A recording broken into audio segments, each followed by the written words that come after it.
WKRP in Cincinnati will not be seen tonight so that we may bring you this special presentation.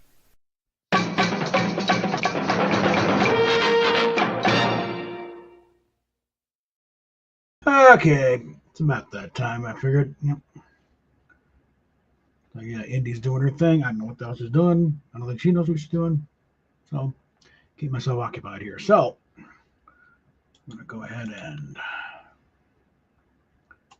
get this set up here. Rob showed up briefly for about 2 seconds, but I think, oh, no, get your back here. Come on. Let's see what we can do here.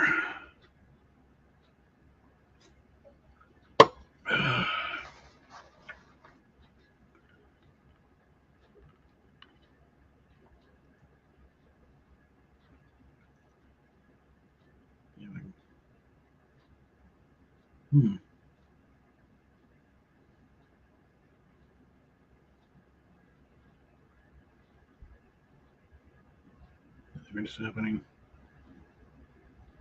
No.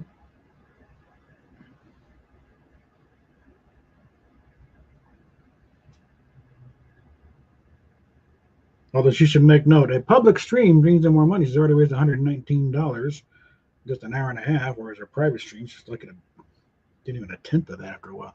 So.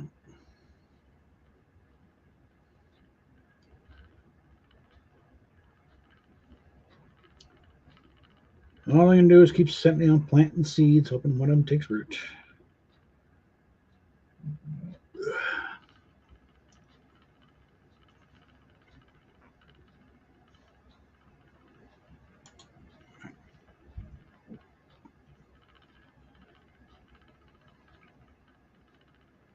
And let's see. Just better for that.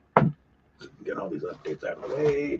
Issues and I might have to break out at some point because we got a grocery delivery on the way, but otherwise.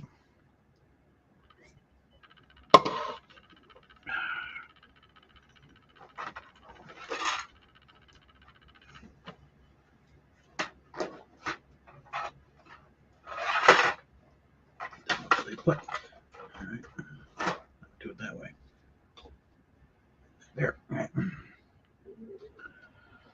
Oh, what is that there? That, I think it's not concordance. No, that's a good one. What is? It's something. Check that out. All right. Giant notebook off to the side. It's got a bunch of stuff in there. I forget what it is, but I'm not sure it's Star Trek related or broadcasting notes or what. Let's see. That's stable. And okay, it's concordant stuff, mostly notes. All right.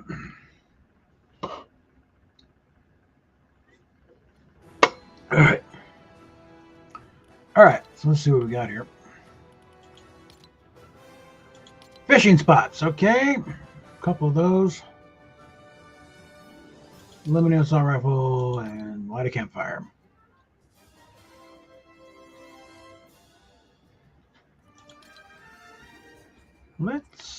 I think, actually, let's head up here.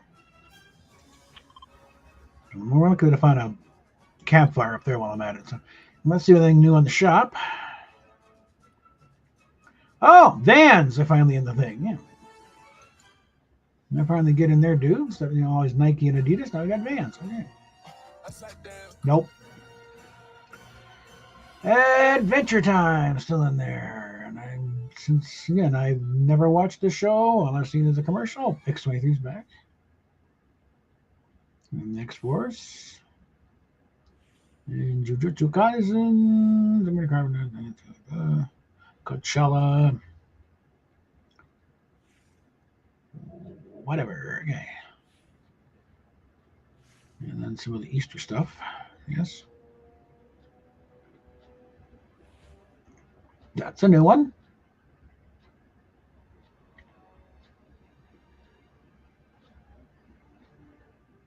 Not sure what we're dealing with here. Let's see.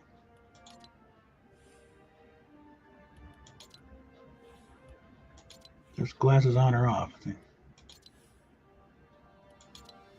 Androgynous enough. It could be a boy, it could be a girl. We don't know. Everything's all covered up, and poor kid's going to sweat their ass off in the alley. Okay.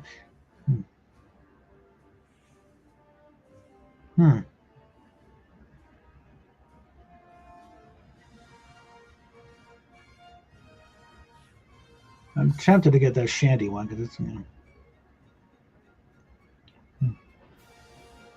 Okay, FNCS.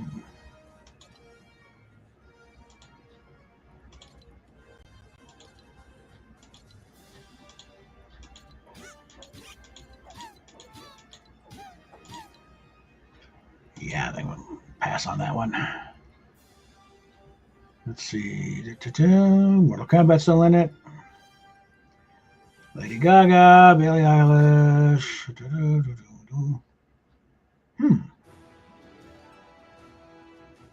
That could be a fun one at some point. I'm mainly waiting one of these days when they finally do that Bond collaboration. I'll be jumping all over that DB5 when they finally do it. All right. You want to stick with Cap? Well, no.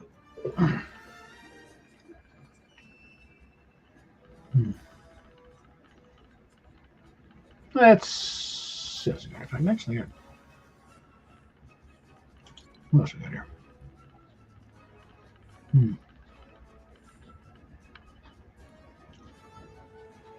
Oh, let's do Daredevil.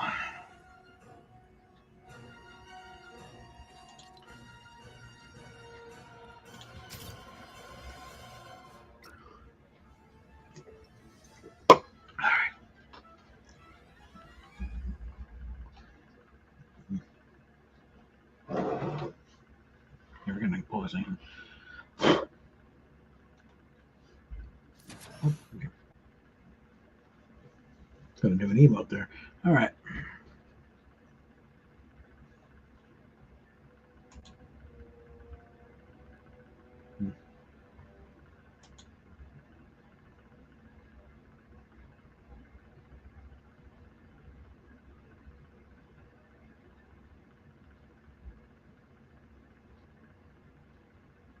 What do we need to give here?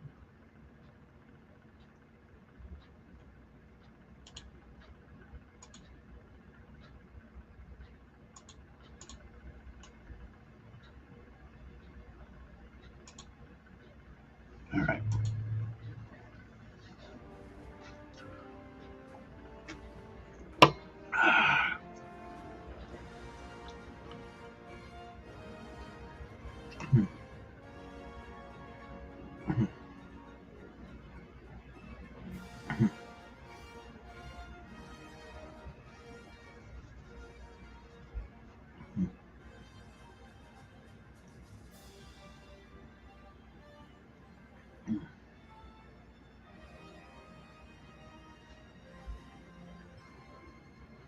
Yeah, the only advantage from her point is of the private streams is that I can't watch without showing myself. So.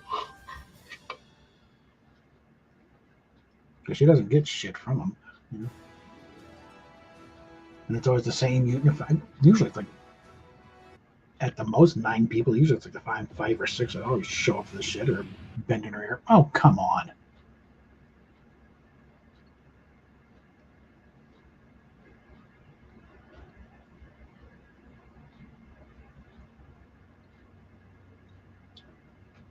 As soon as she figures out these people are not her friends. Yeah.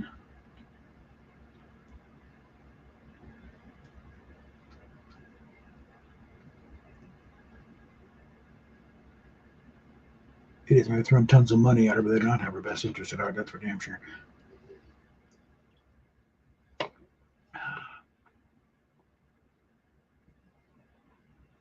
Same morons that pushed that spank bank well over 1,300. It could have resulted in serious injury, you sons of bitches. All right, let's try that again.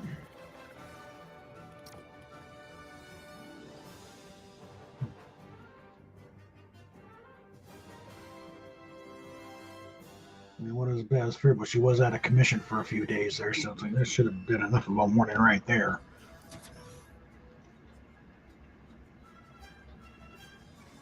No, they haven't pushed it as high as that yet. They haven't. So I think I did point out and say, hey, look, assholes, you're getting out of control. You're going to seriously hurt this person you clearly claiming.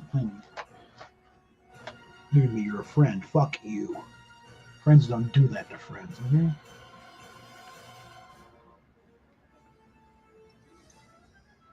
I never really bought the whole spanky thing anyway, so.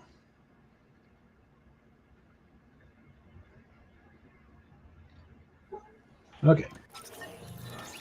We're going to stick around a little while this time.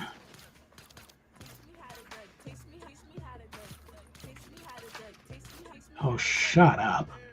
God, that's ugly.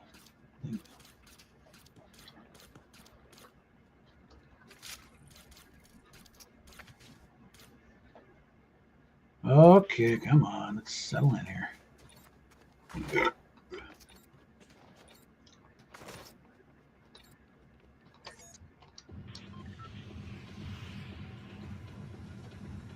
Now, do I need to mark it all over again?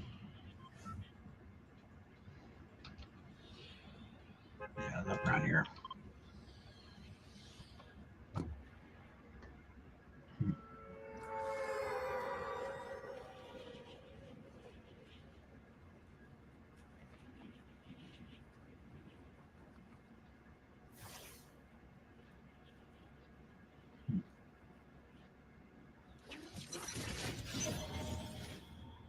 Okay. Yeah, looking for a fishing pole. Fishing spot.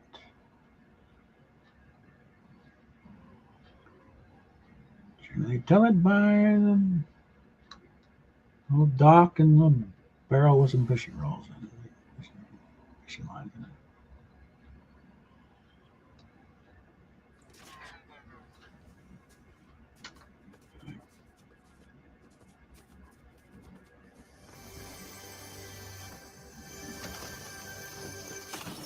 I'll be anywhere over here. Okay, that could be fun. Scorpion.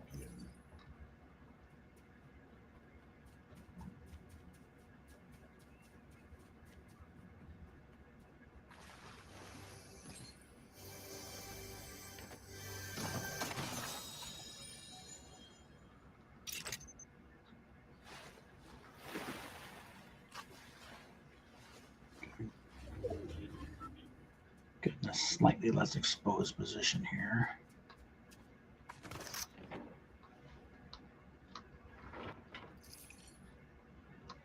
All right, now let's check that fishing spots. Hmm.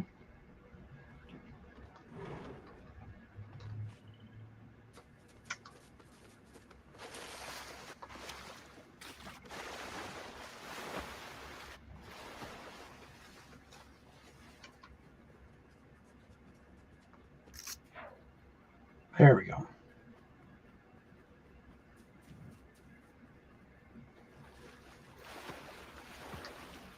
right, now is there?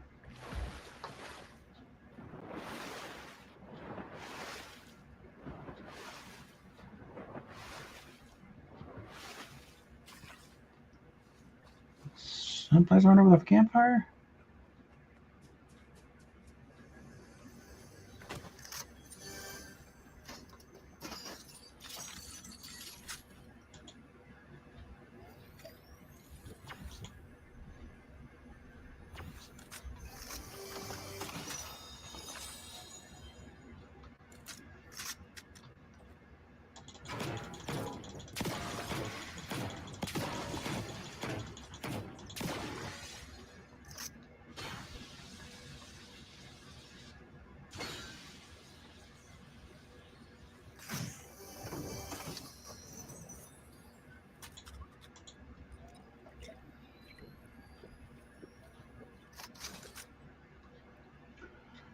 Okay, now let's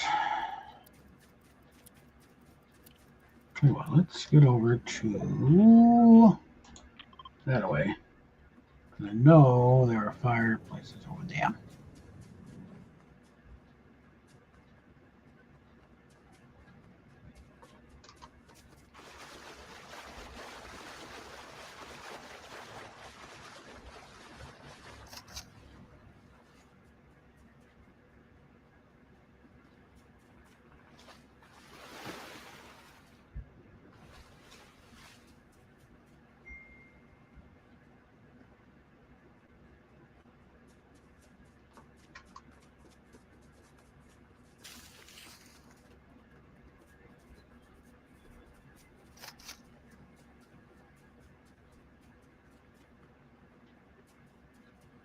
Give me a chance to check this place out. At the bottom here.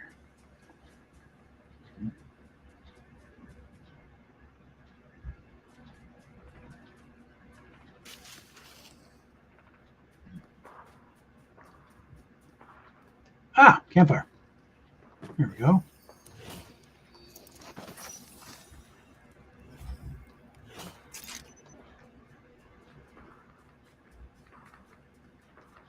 Well, we don't need to go there anymore, so. However.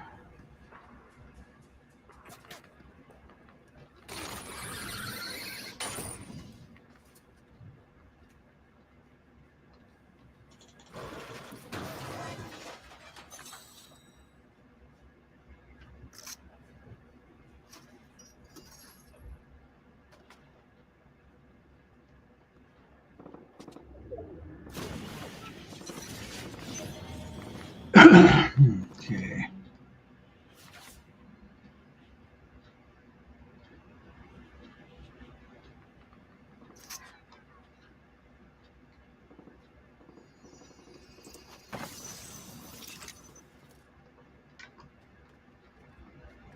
All right.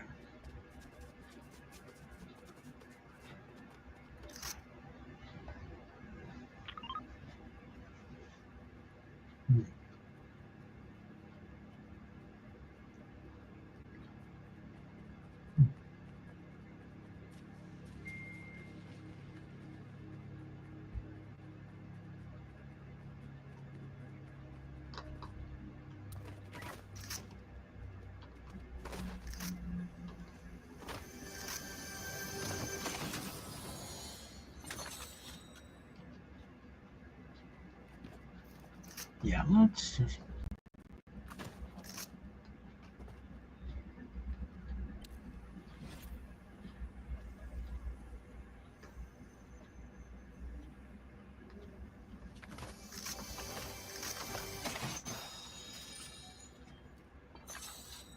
All right. Let's get moving here.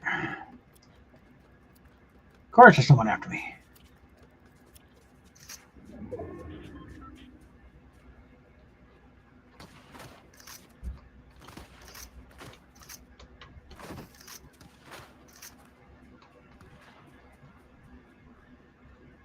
All right.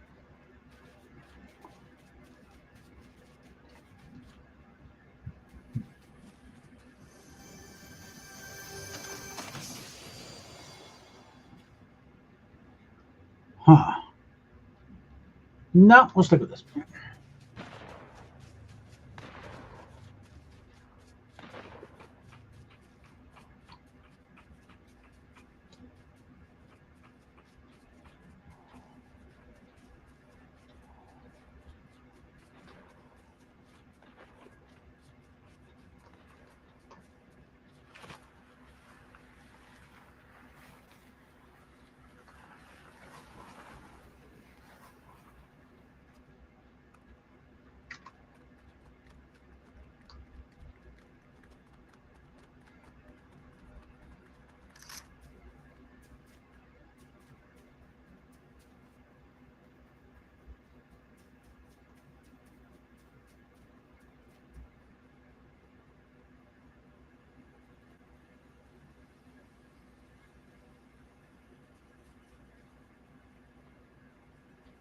Should check this out while I'm here.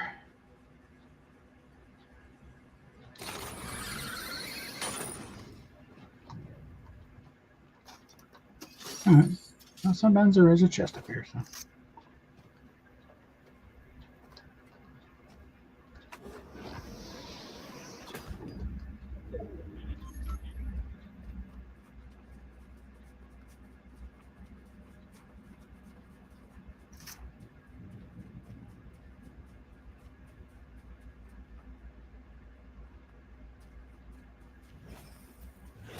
Okay, there's two. So let's plot a bit. I think it just leveled up too. All right. Eliminate one given an assault rifle. Okay.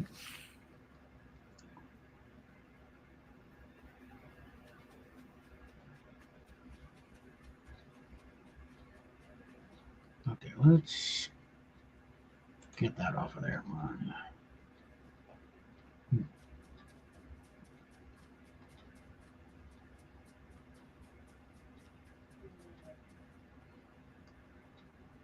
Hey, Daniel. Orders out for delivery. All right.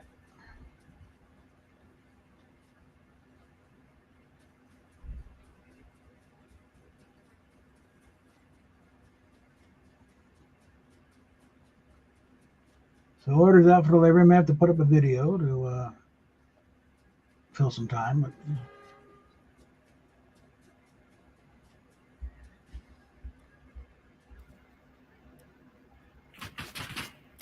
Oh, hi. Thank you. Thank you for volunteering to fulfill my daily quests. Yeah. All right. Now, on that note, get up here and camp out.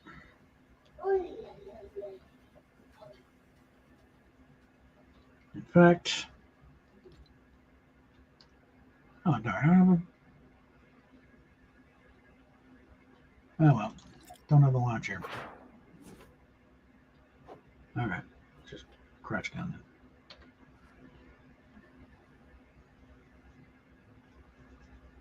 In fact,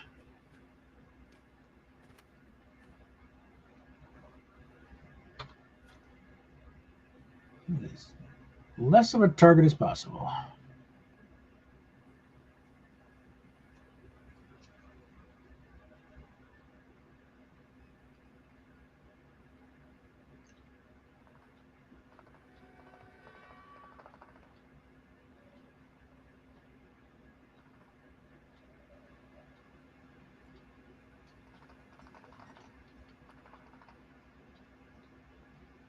Well, we're going to have to move for a while.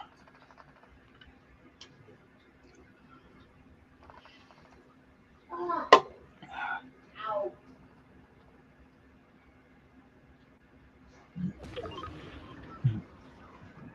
That's right.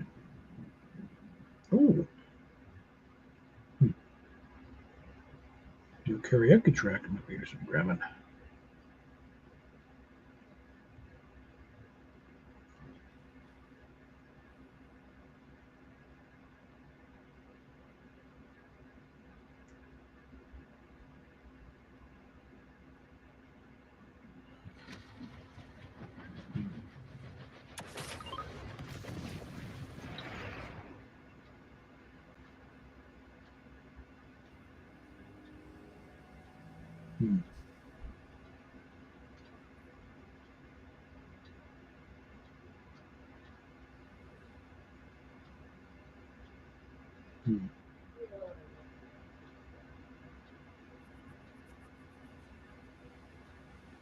Oh, there we go. Come on. Yes. Seems like when we're just camping out.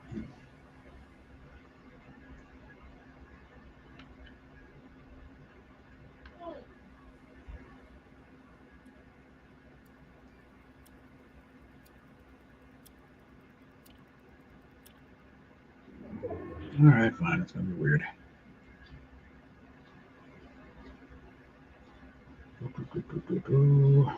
Okay, let's go in.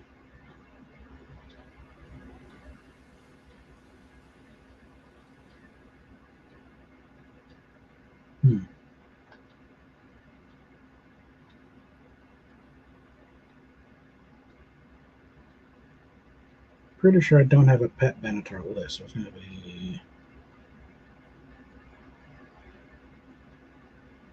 I'll put it under a rock in the middle there.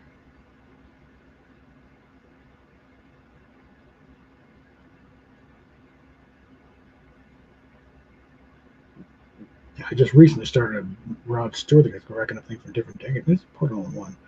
Okay.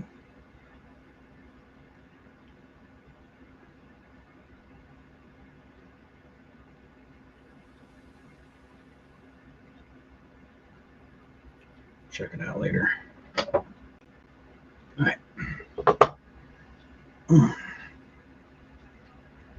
See if I have to move.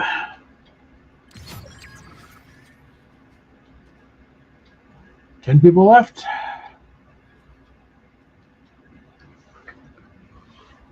Try this again.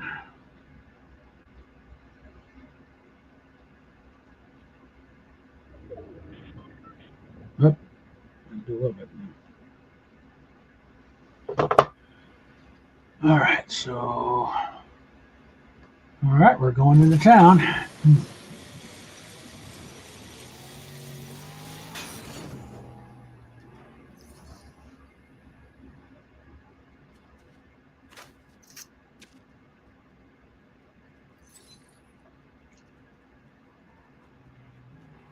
Get the ball.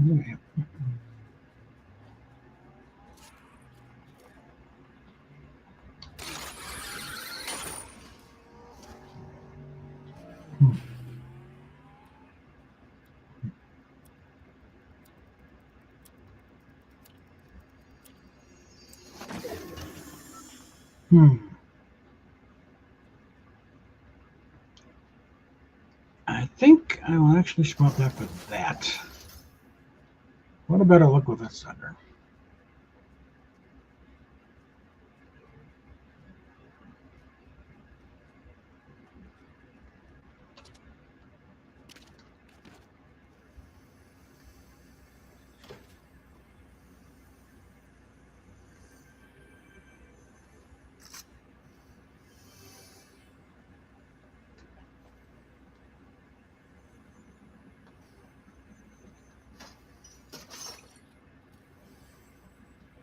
Oh dear.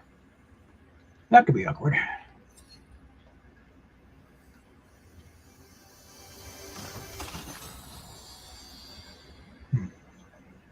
Oh, there you are.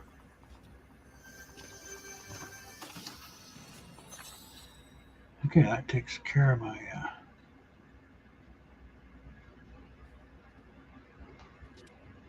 Let's go down a couple levels from. Oop. Actually, get out of town.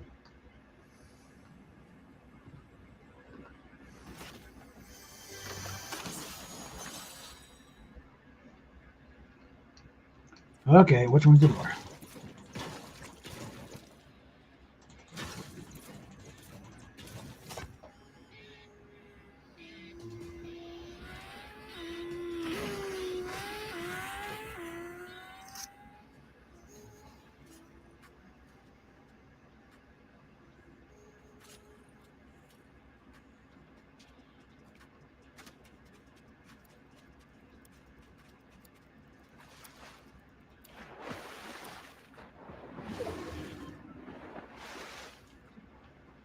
There's 7 other players left. And one of them's trying to kill me. Damn it. Whoa, come on. Damn it. That hurt. You mother bus bucket son of a bitch.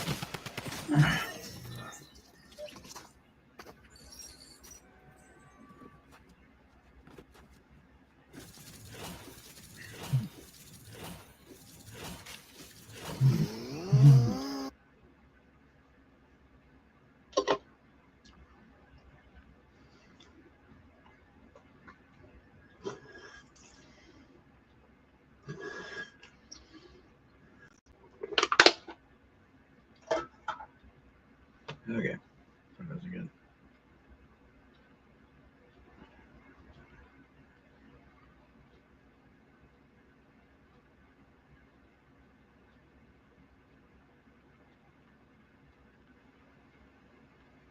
Got a lot of belts in here. Take a look here.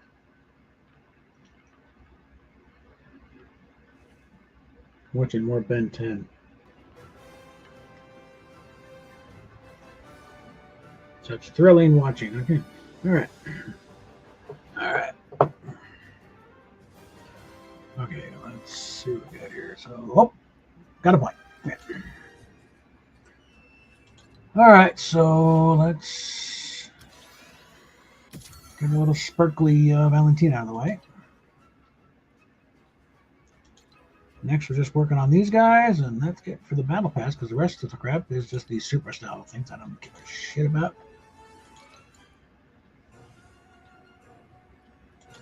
All right.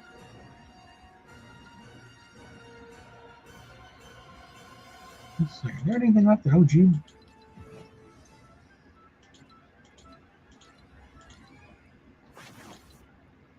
Yeah, got all of them. Don't care about the rest of it. So. All right.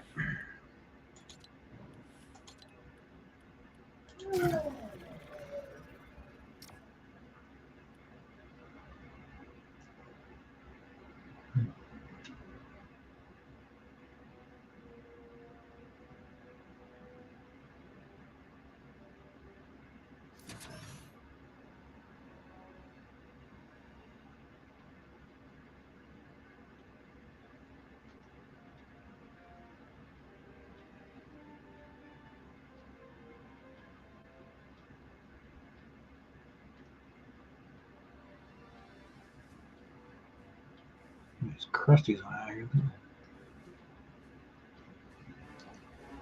Ever since the cataract surgery, it's always been a little on the weepy side.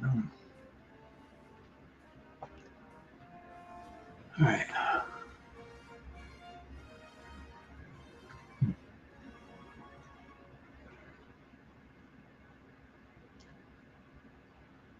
All right.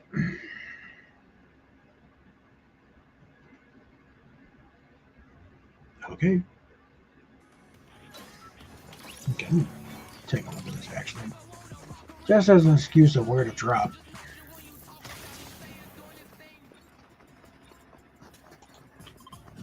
I need to get some gold. Hold on.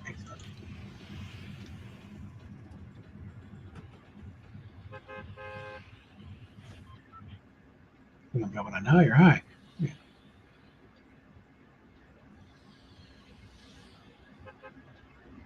All right. Yeah, come on. Here we go.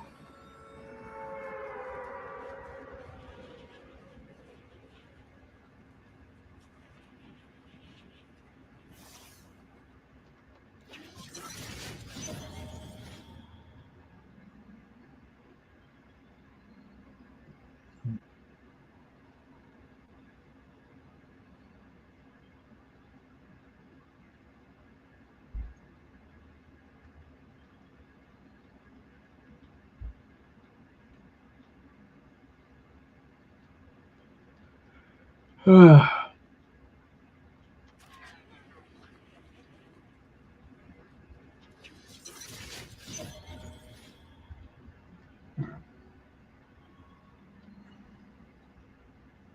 remember an issue with Daredevil. It wasn't an issue of Daredevil, but the issue had Daredevil in it. And at a point where he's doing his little bounding from building to building and bouncing off of flagpoles. And ooh, there's you yuts.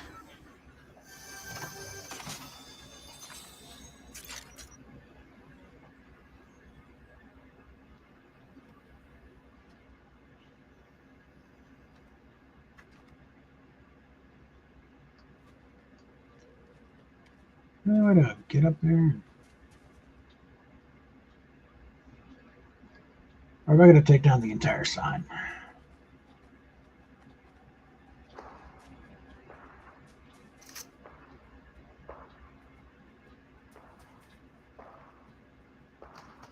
I just take down the sign. Everything else gets too exposed. All right.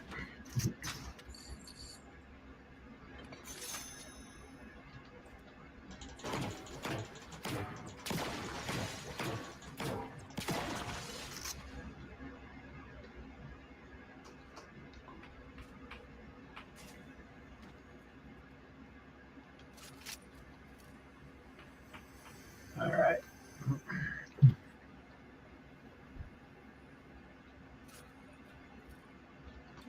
Might be useful.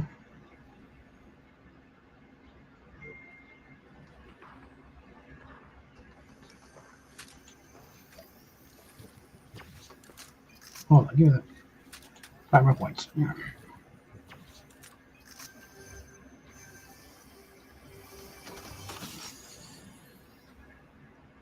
I already got a better sniper now. So.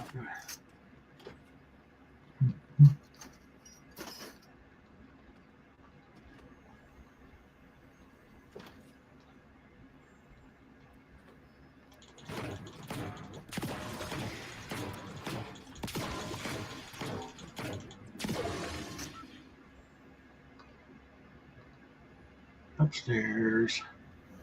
Go.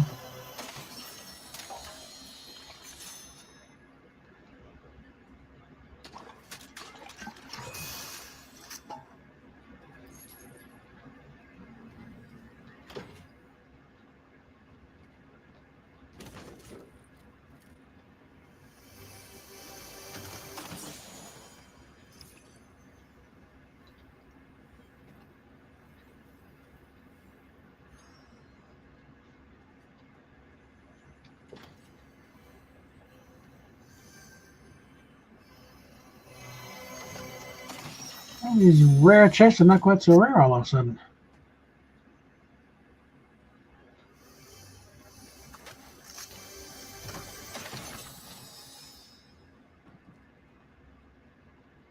Oh, I have to break stuff up here.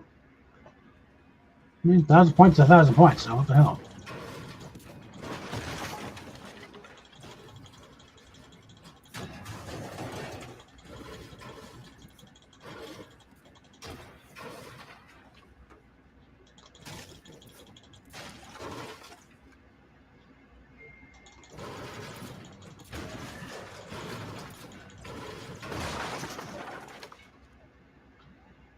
Five more. Okay.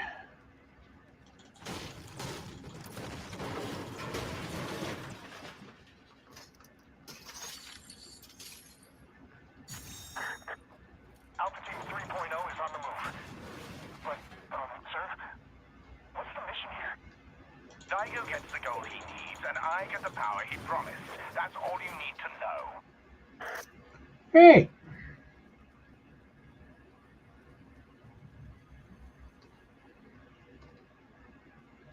Up there.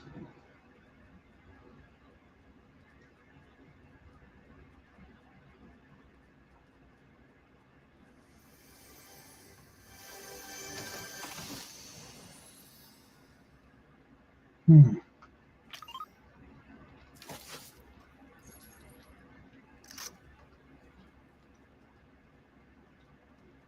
Okay, let's keep this simple.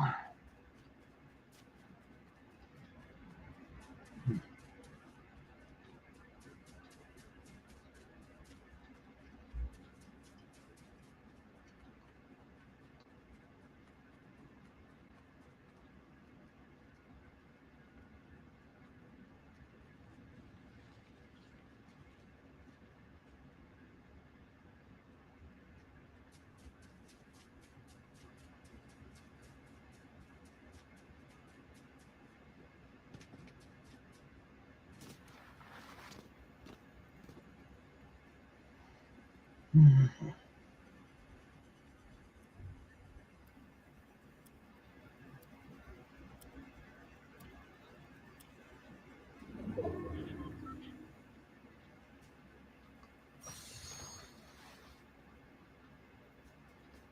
Keep it a little loose.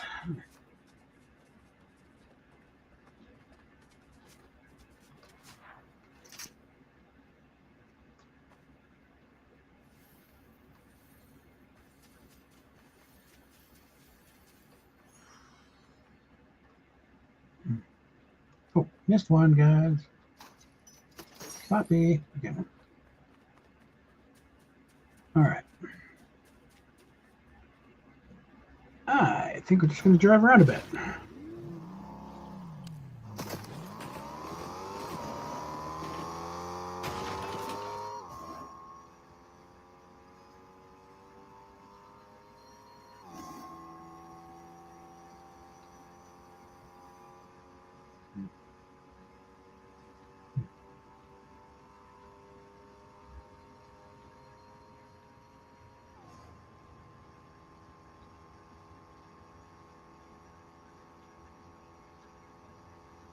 We're not going to be driving into the storm, I think.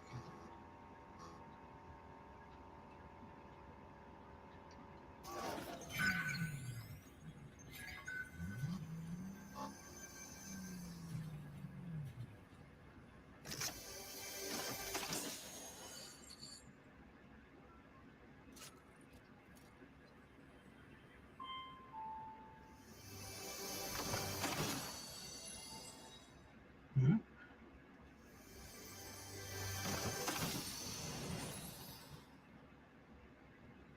With that, it's time to go. Yep.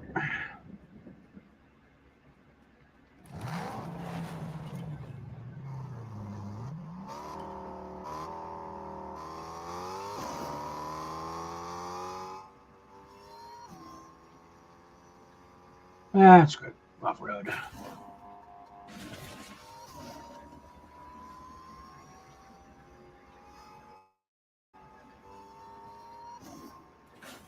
Water shallow.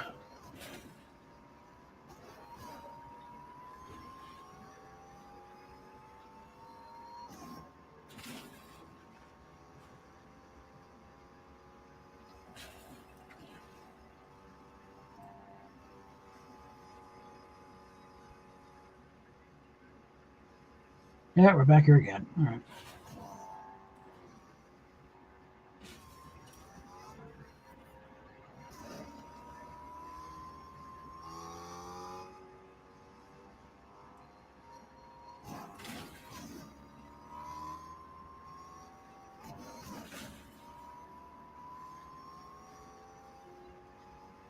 All right.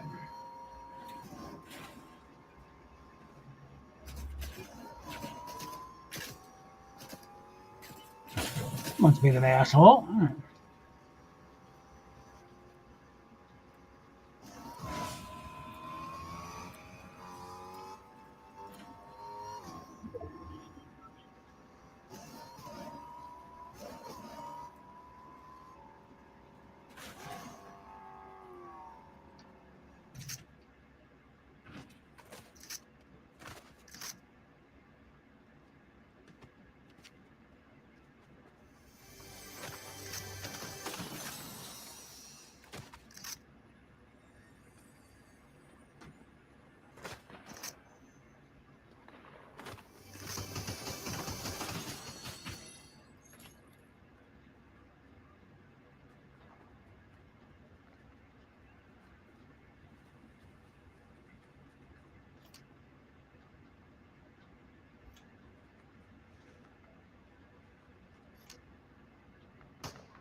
Damn it.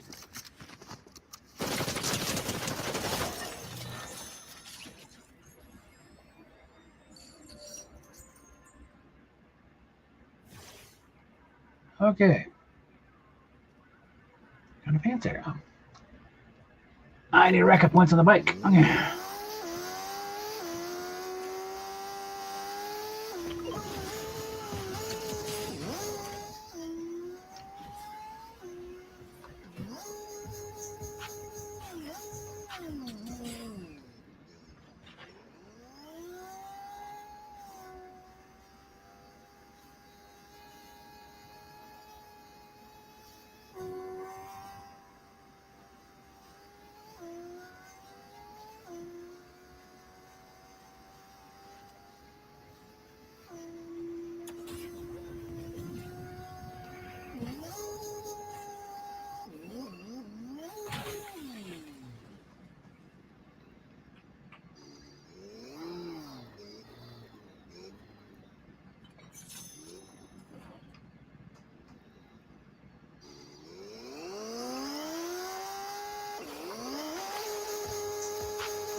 Okay.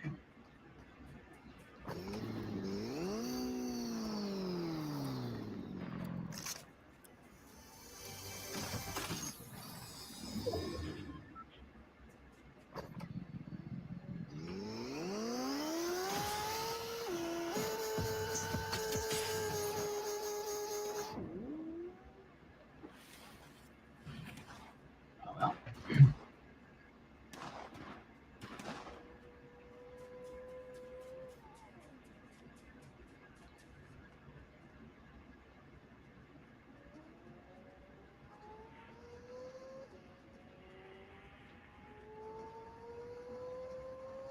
Hmm.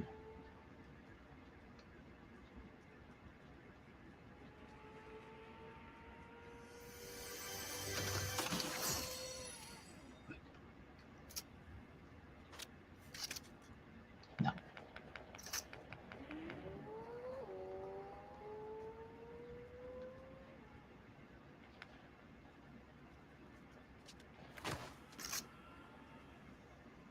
Hmm.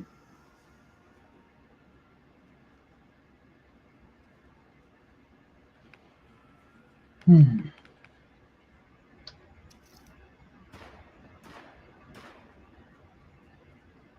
Scorpion.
Hmm.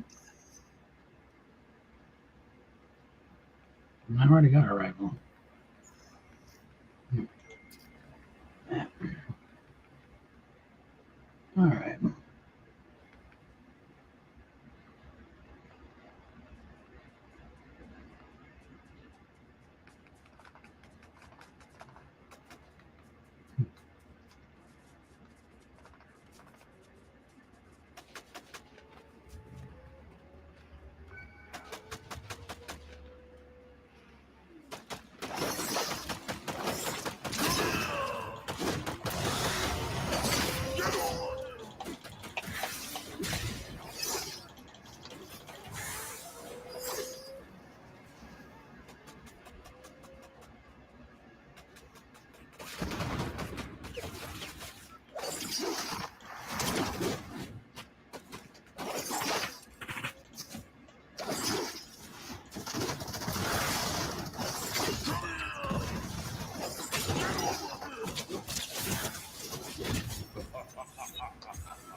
Oh, that hurt. Asshole.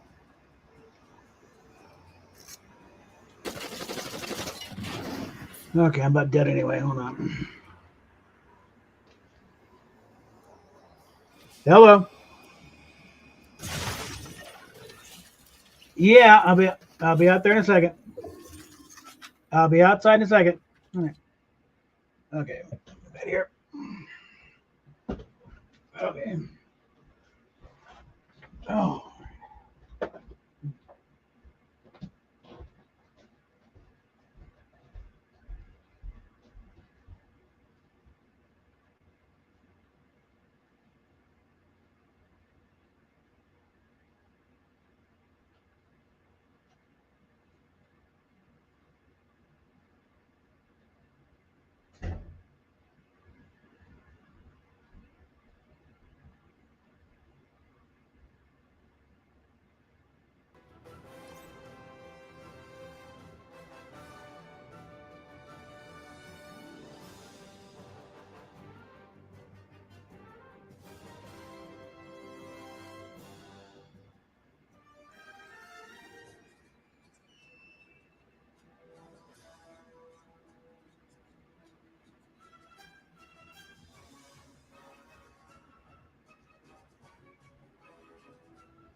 Okay, then. That was quick.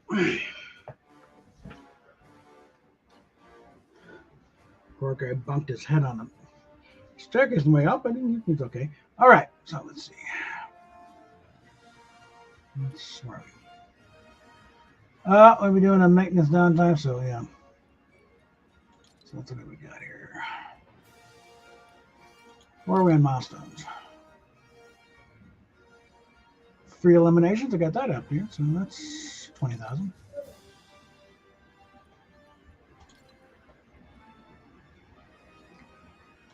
Hmm.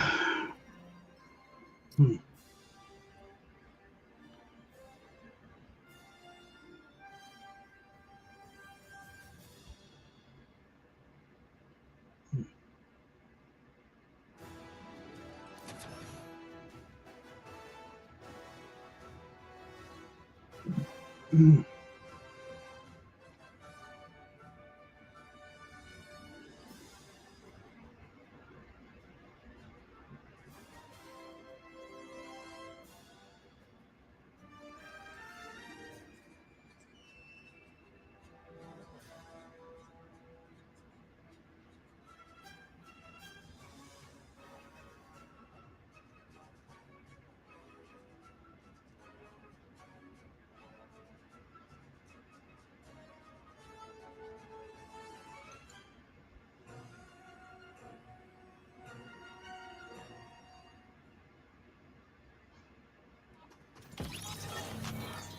Hmm. Okay. All right, get out of here. Where are we going? Oh.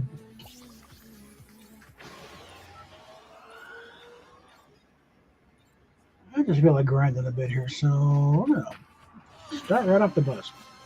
Okay, that's good.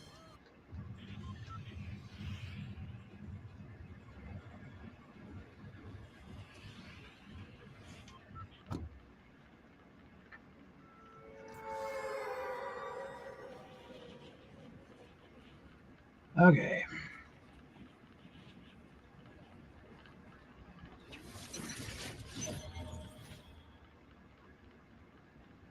Oh, wait, this is one of the Mortal Kombat zones. Hold on.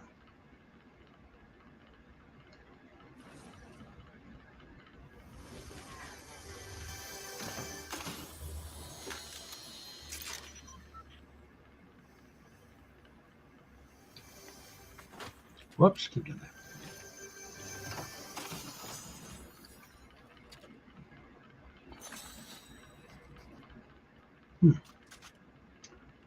Oh, well.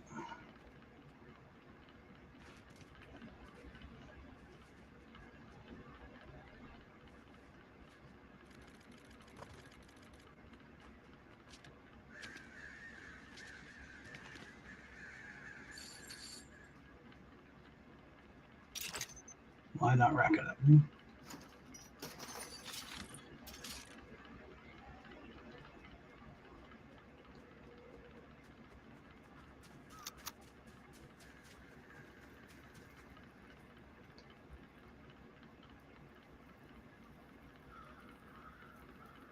Looks like someone's already, that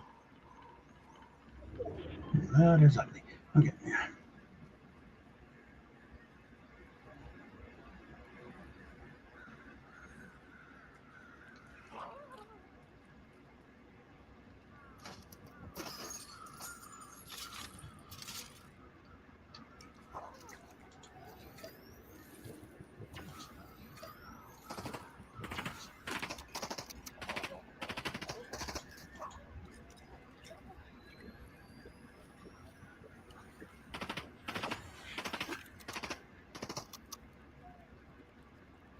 You shooting at me?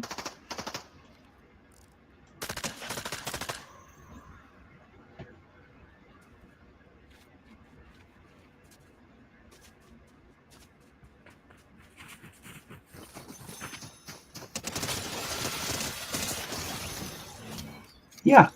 Word of warning. That's a lousy close-up weapon. Okay.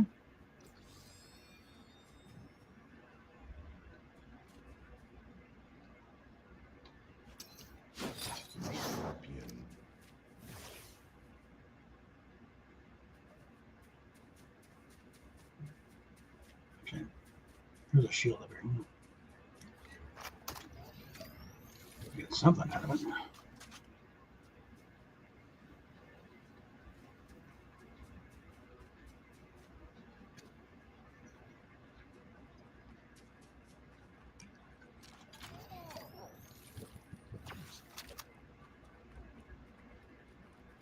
Oh, give me.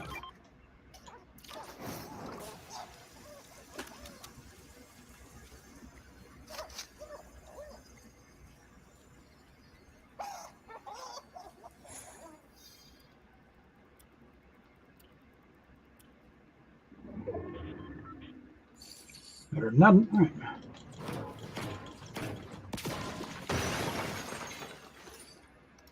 All right.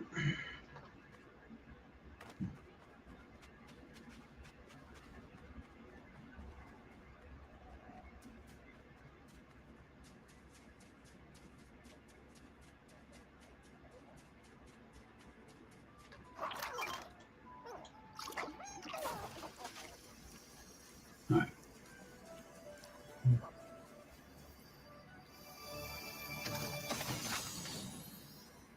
All right.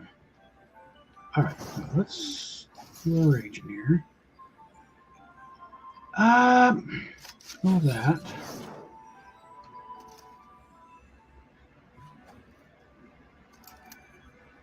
Then again, I don't like burst, so let's go with a shotgun.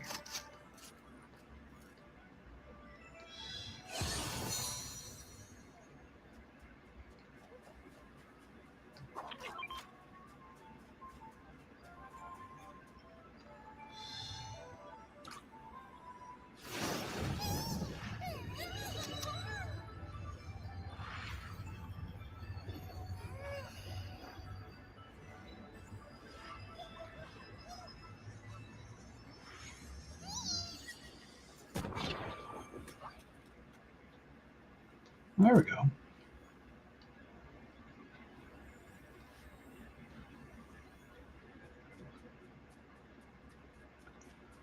Okay, let's see what we can do here.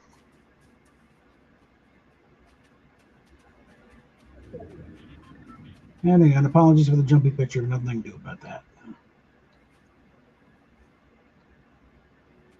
What are you doing out here?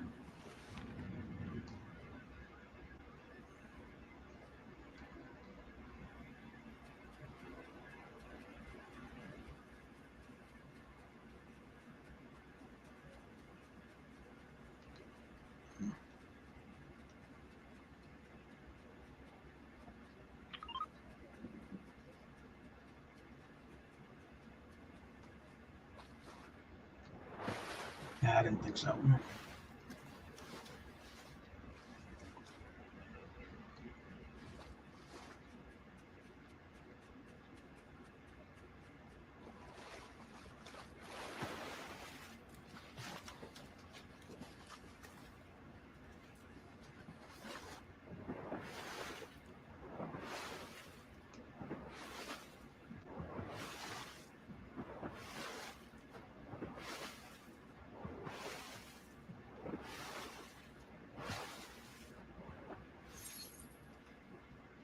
Got some action on here.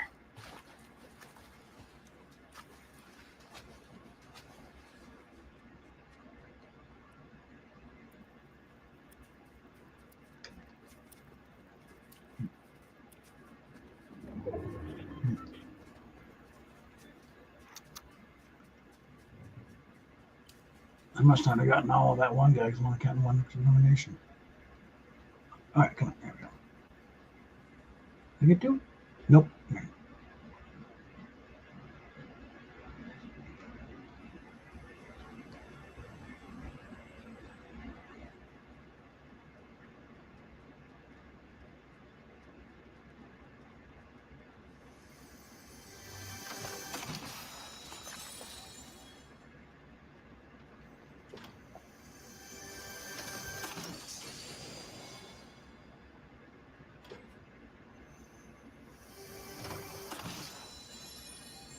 All right.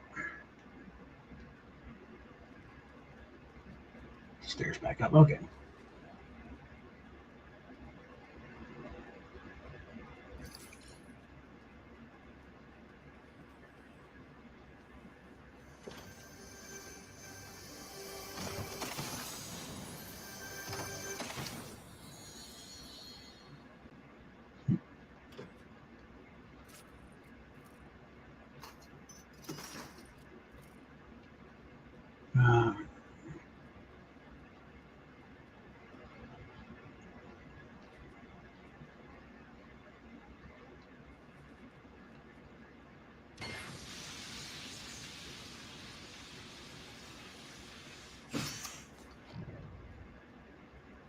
And we're even through this one.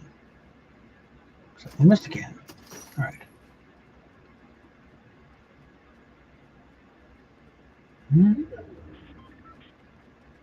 And I'm going to get ready to clear out soon here. So.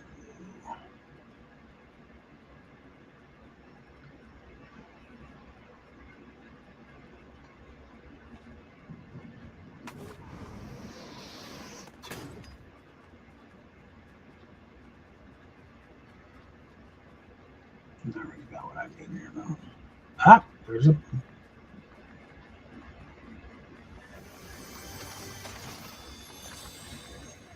Don't be afraid to look at some of the outer places.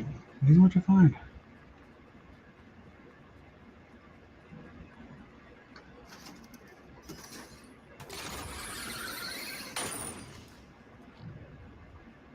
I think I actually better get going here, so.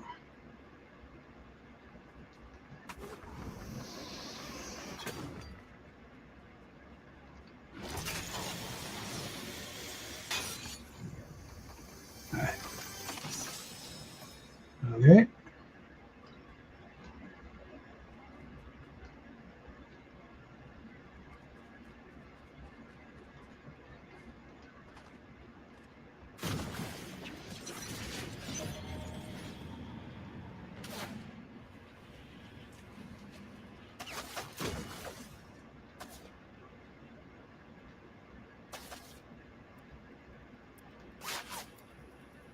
Nope.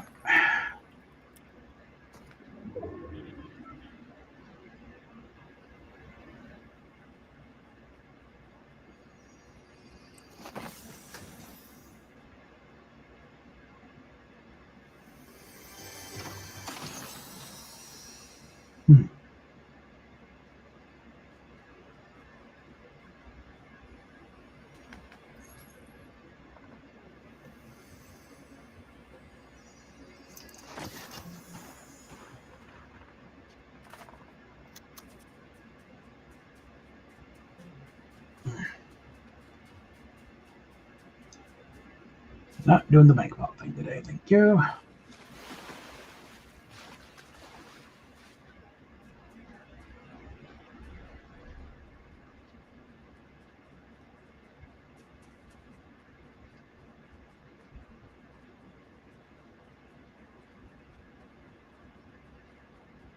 All right.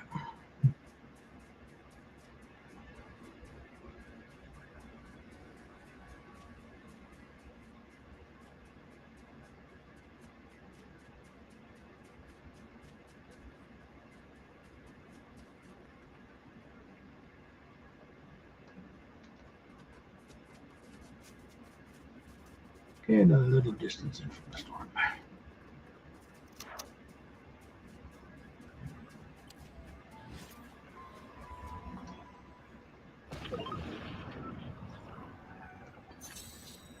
All right.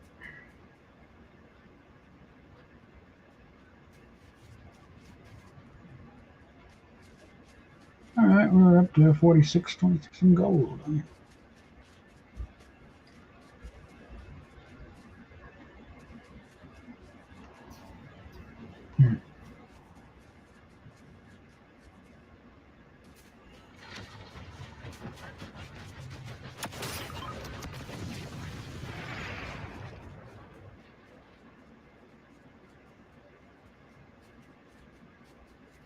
Okay.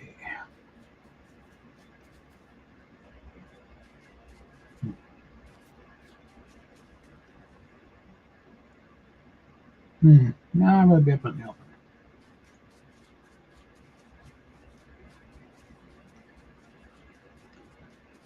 Really don't feel like being trapped underground if the storm comes in.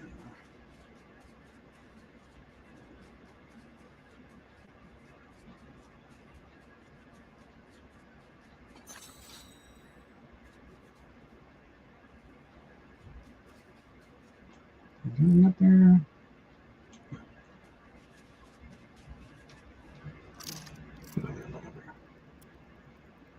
There's something up there.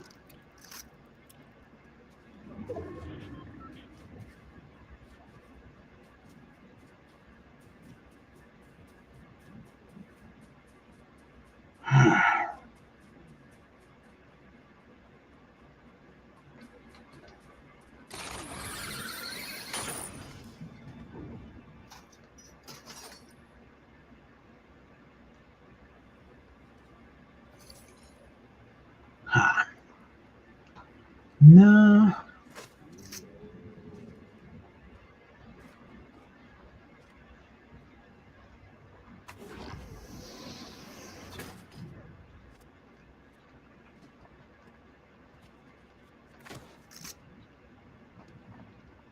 Hey, this happens.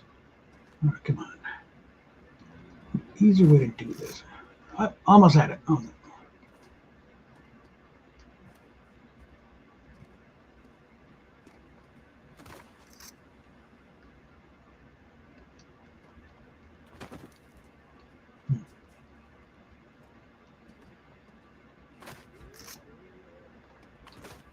There we go. All right.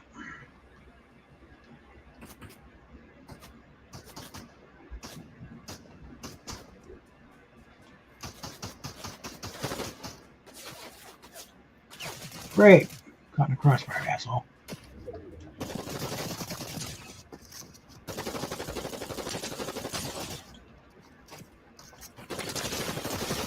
Dipshit.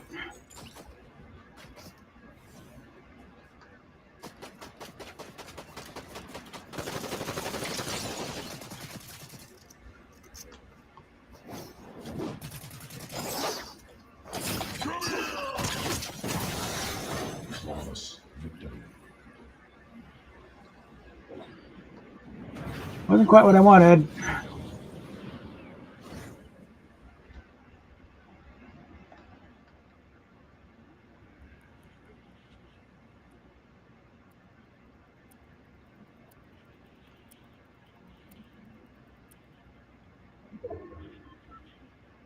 Actually, some good stuff in there.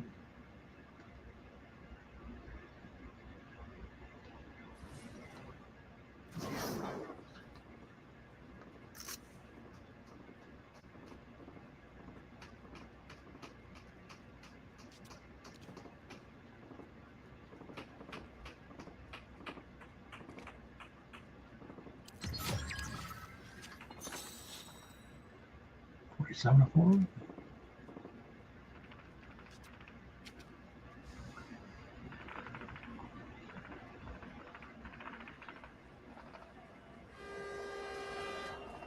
All right.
Okay.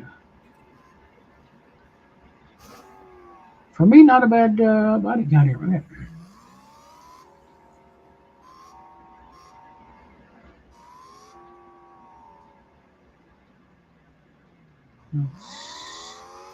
Get some high ground.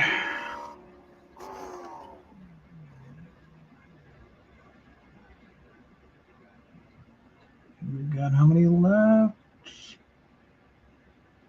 2 other players left. This could be interesting.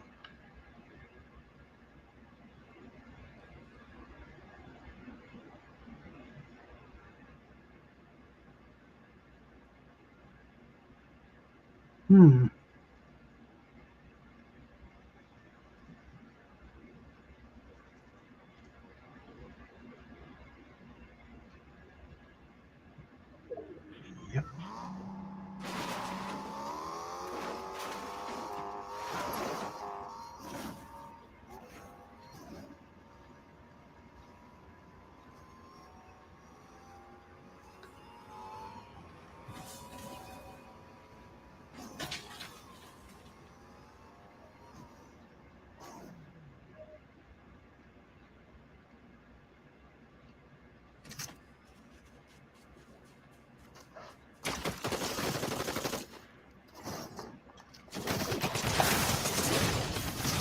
Oh well.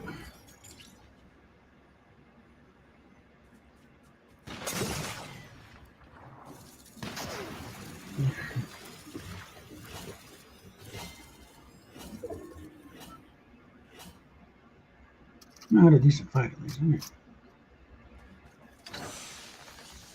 All right. Okay,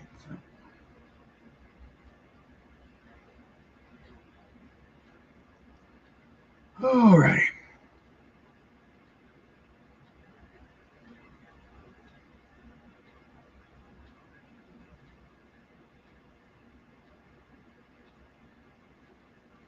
Back in a minute.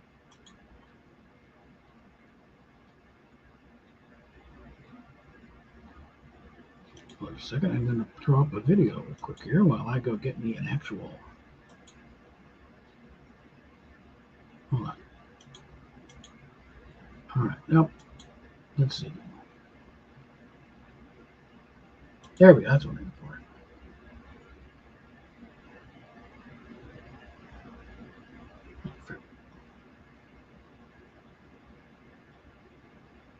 Pull something up here. Come on.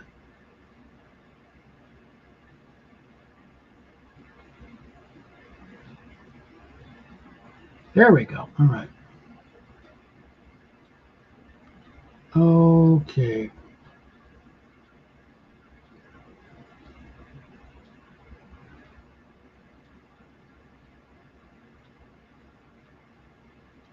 I think we'll go with.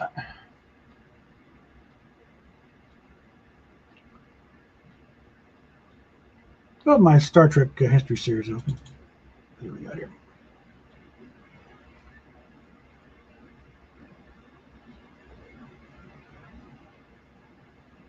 As it comes up.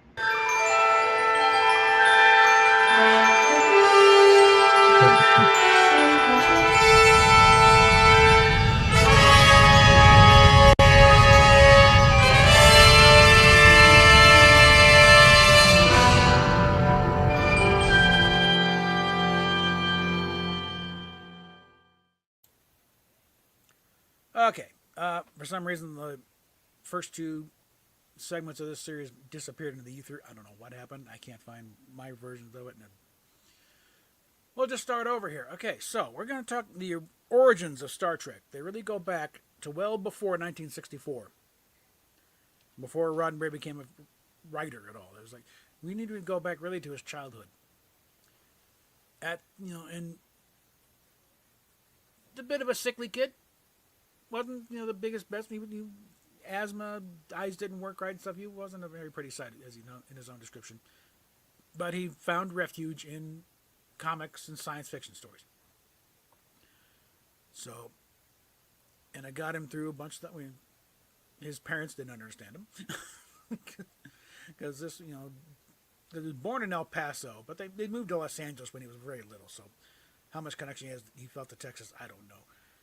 But he would play around in his own mind. I don't know, because he did have other siblings. He had a younger brother, Robert, and I think he had maybe a sister too. But for a while, it's like he would play with himself. Again, in that clean family sense, it was like he was just entertaining himself. There's one point he tells a story where he was pretending to be the captain, pilot of a ship or something. He had a second a soapbox, and another soapbox pulled on top of him. So it was an enclosed vessel. And as he's going along, piloting in the cosmos, you can hear his parents outside wondering if last year's asthma resulted in this year's brain damage. Another one where he's supposedly helping the father clean up the garage, where actually the father's cleaning and he's there facing the firing squad. Bow jest or something. He's like, the Bowman, bullets spun him to the ground. He's there bravely dying. He looks up and sees his dad, kind of like, okay, it's some new kind of seizure I need to know about. That sort of thing. That's the kind of kid he was. And going through, but at one point he was, some teacher accused him of doing something or messing up something. He didn't do it, but it was easier to just cop to it so he can get on with his life type of thing. So that kind of built in a arm's distance relationship with the truth. It kind of, if an easy lie gets you out of a mess, go with the easy lie and get on with your life. Let them worry about it. So that comes in later in life when he's having to deal with people, especially in Hollywood. You know, it actually became a useful skill. But he gets adolescence, and actually the body really did a bit of a miracle of puberty. He grew stronger than normal, and asthma is actually able to be the athlete he dreamt of. But then also, science fiction again kind of came to the rescue. Time how to how to live your life. Exists with these lesser mortals. When he's stronger than everybody else. So like how to not get stupid. And then gets to high school. At one point he was in a there was a high school debating society called the Archons. So again, magpie mind, always picking these things and storing them for later use. And I think there was something probably way back when he think I want to write some of these stories. I want to do something like that. So that stuff gets instilled early on. So graduates high school. Not sure what he did immediately after, but he was in his early 20s when World War II hit. So like everybody else with red-blooded American kid, and his dad went out to World War I. Well, Gene signed off for World War II. He joined the Army Air Corps. Eventually became a pilot in the B-17 in the Pacific. Won the Distinguished Flying Cross, which is no mean feat. I think there was a couple of incidents where some crewmen got bad. He was cleared of all things. It wasn't his fault. Got back to the States. And like a lot of pilots, transferred that career into flying for civilian airlines. In this case, it was Pan American. And it was during this time when he was deadheading. It was basically when he's just hitching a ride. He's not part of the crew, but one of the benefits of being being an employee is you get to hitch rides on planes that happen to be going your way. So he's in the back on this plane. He's going. It's over Syria when it goes down. The flight crew's killed. Got the kind of nose in. And suddenly he's in command here of this, of the situation here. And he's got to, shepherd all these survivors across the desert. And this is, late 40s or so. And he's got, he's injured himself. He's got some broken ribs. He didn't come through totally unscathed, but he's having to negotiate with local Bedouin chief. No, don't get him everyone to safety. And it was in the it was quite written up. Everything, he came out legitimately as a hero. But that kind of like enough with flying. It's like regularly when he was on flying somewhere, he slamming them down. I was like, "Wait, you're afraid of flying?" No, I used to fly when these things. I know what happens. So if one person had a legitimate reason to get drunk on the flight, it's Gene. Again, his dad was an LA cop, I think, so it was like parlaying that too. Hey, my dad was a cop. I want to be one too. So he got into that. And again, I think there's still this thing of you wanted to be a writer, and to be a good writer, you got to rack up some life experience of some sort. Either yourself, either your own, or get hooked up with people who do have it, so you can learn from them. Kind of tell their stories and everything. So he was a motorcycle cop. He worked the drug the bunco squad. Now he would get there where you see the worst of humanity. This is L.A. back in the bad old days, the 40s and 50s stuff. And after enough of that, in fact, that's where there was an incident where again this is where he's trying to get start as a writer. They don't want to carry a badge and a gun for the rest of his life. He wants to be a writer, And there's a thing where he's at this one bar where all the top name agents hang out. And it's inside the 50s, dark, the Bada Bing Club,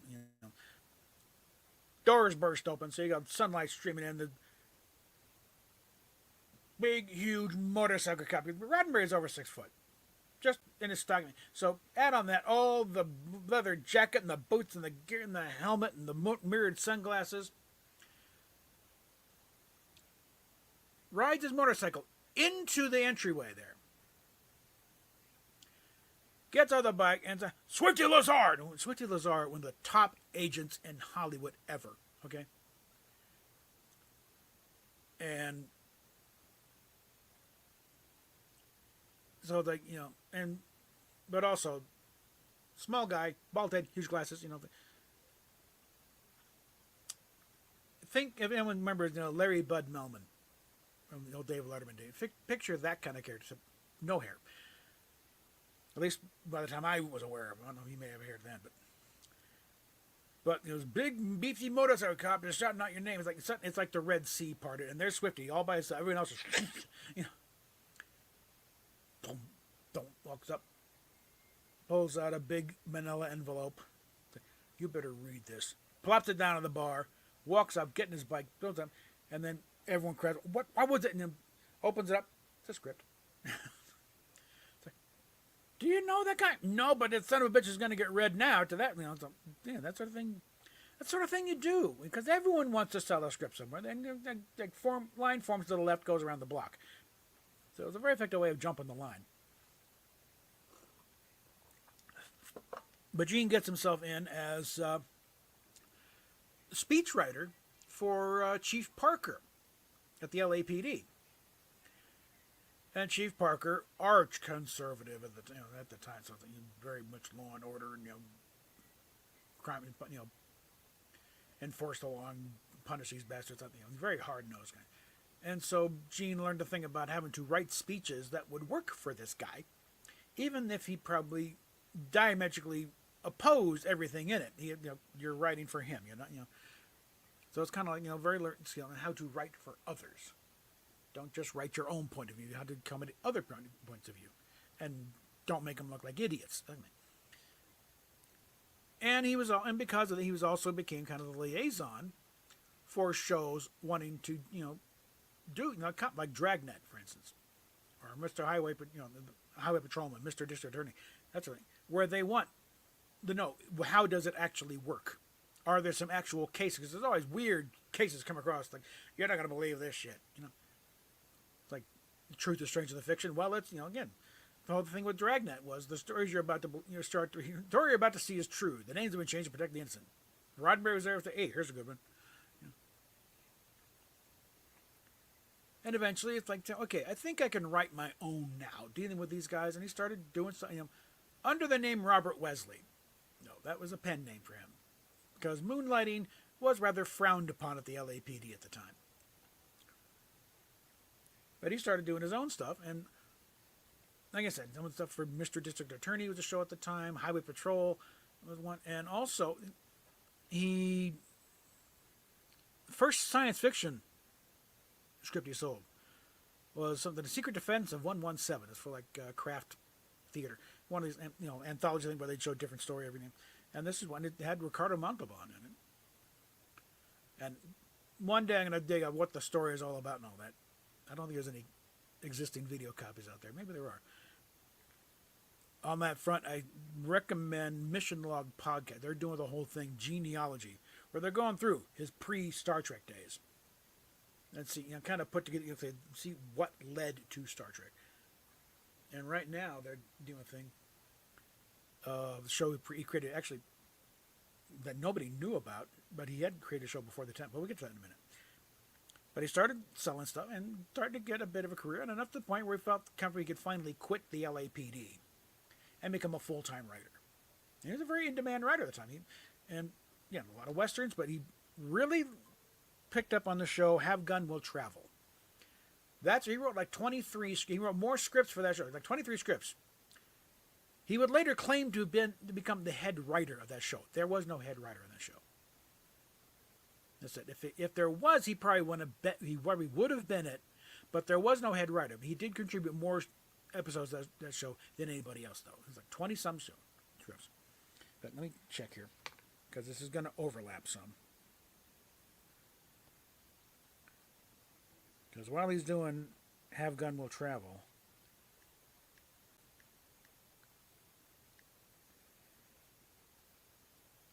let's see, it's 1957 to 1963.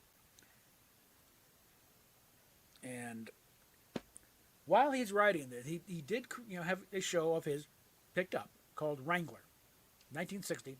It was kind of a mid-season thing. It wasn't necessarily. It didn't. It's like the Ford show, which sort of Ford was sponsoring one of the anthology shows, hosted by Tennessee Ernie Ford. Convenient. Well, they were off for the summer, and so they gave Roddenberry this slot of this Western in 1960. I think there was no real guarantee that they were going to be picked up for review, but it's like, let's give you this, see if you can prove yourself. And it started off because he'd already been recognized as a top-notch writer with Have Gun and other other strips, other stuff he's done. But this one is a little rougher. It's like, because you couldn't blame a story editor for this one, so it was a little rough here. It's like where Paladin was not a perfect character, outstanding, all these things, and very knowledgeable and very well read, but he did have, he wasn't perfect. This guy he had there, Pitcairn, was the name. The case could be made. This guy was a bit of a Gary Sue. He was perfect in everything. He was more awesome than anyone.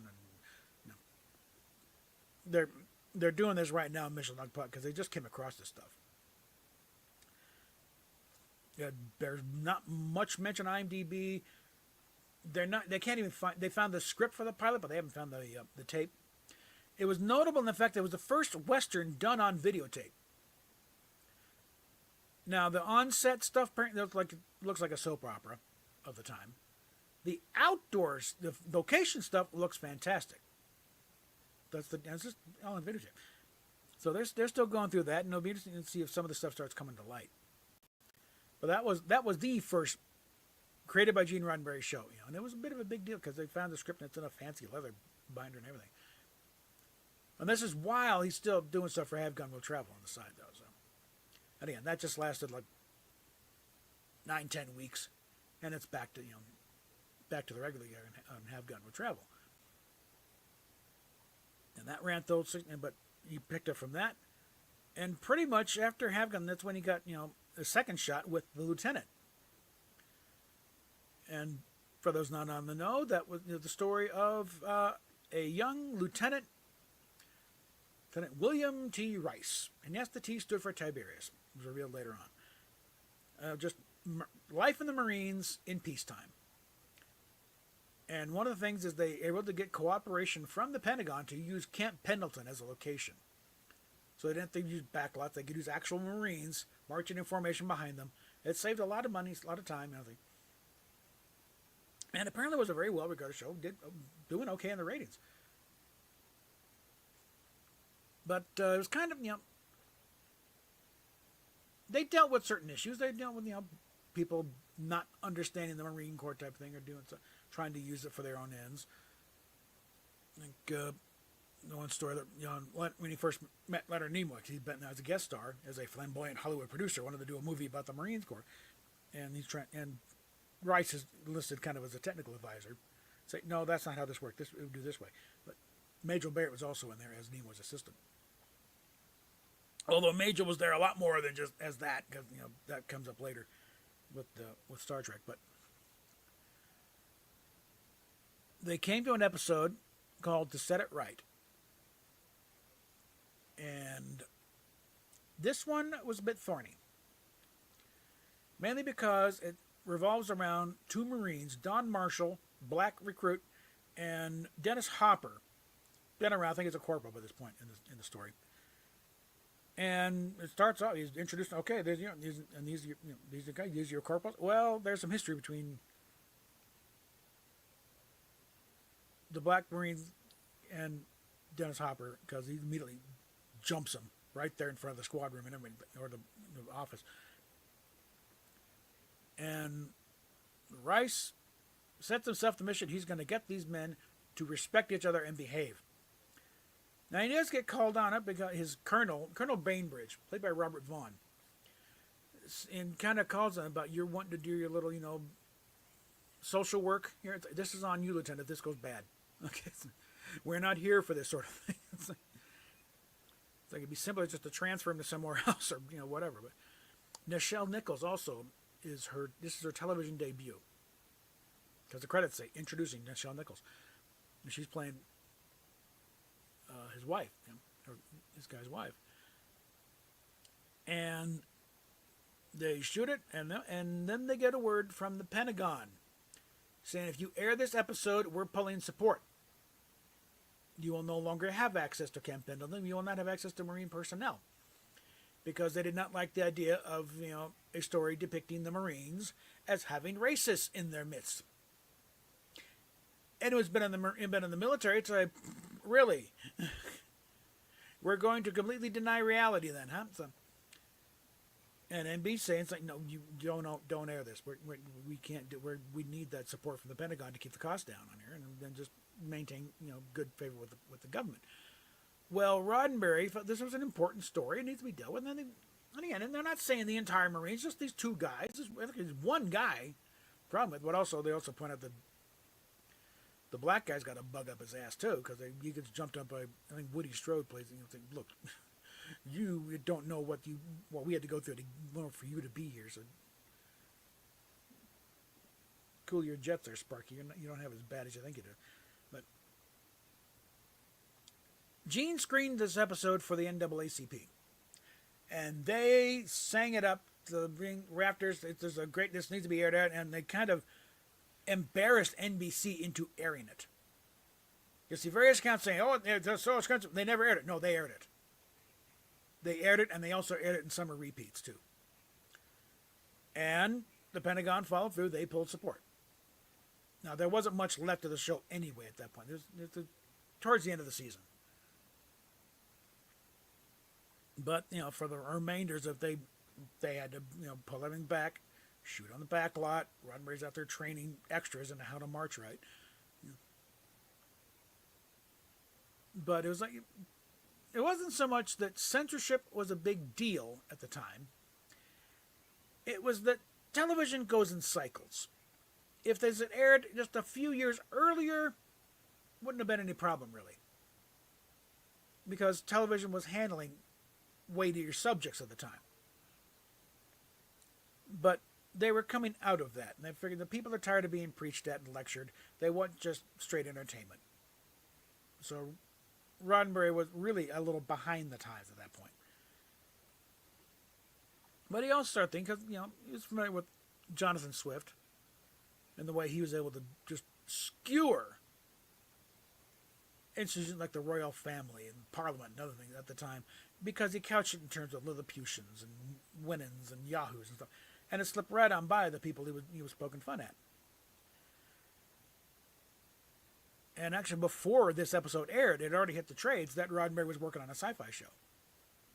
There was already a blurb in Variety in January, and the episode aired in February. So it was already known he was working on his own show. And it was going to be a sci-fi show. But it went through, and they did the run, and NBC pulled the plug on it.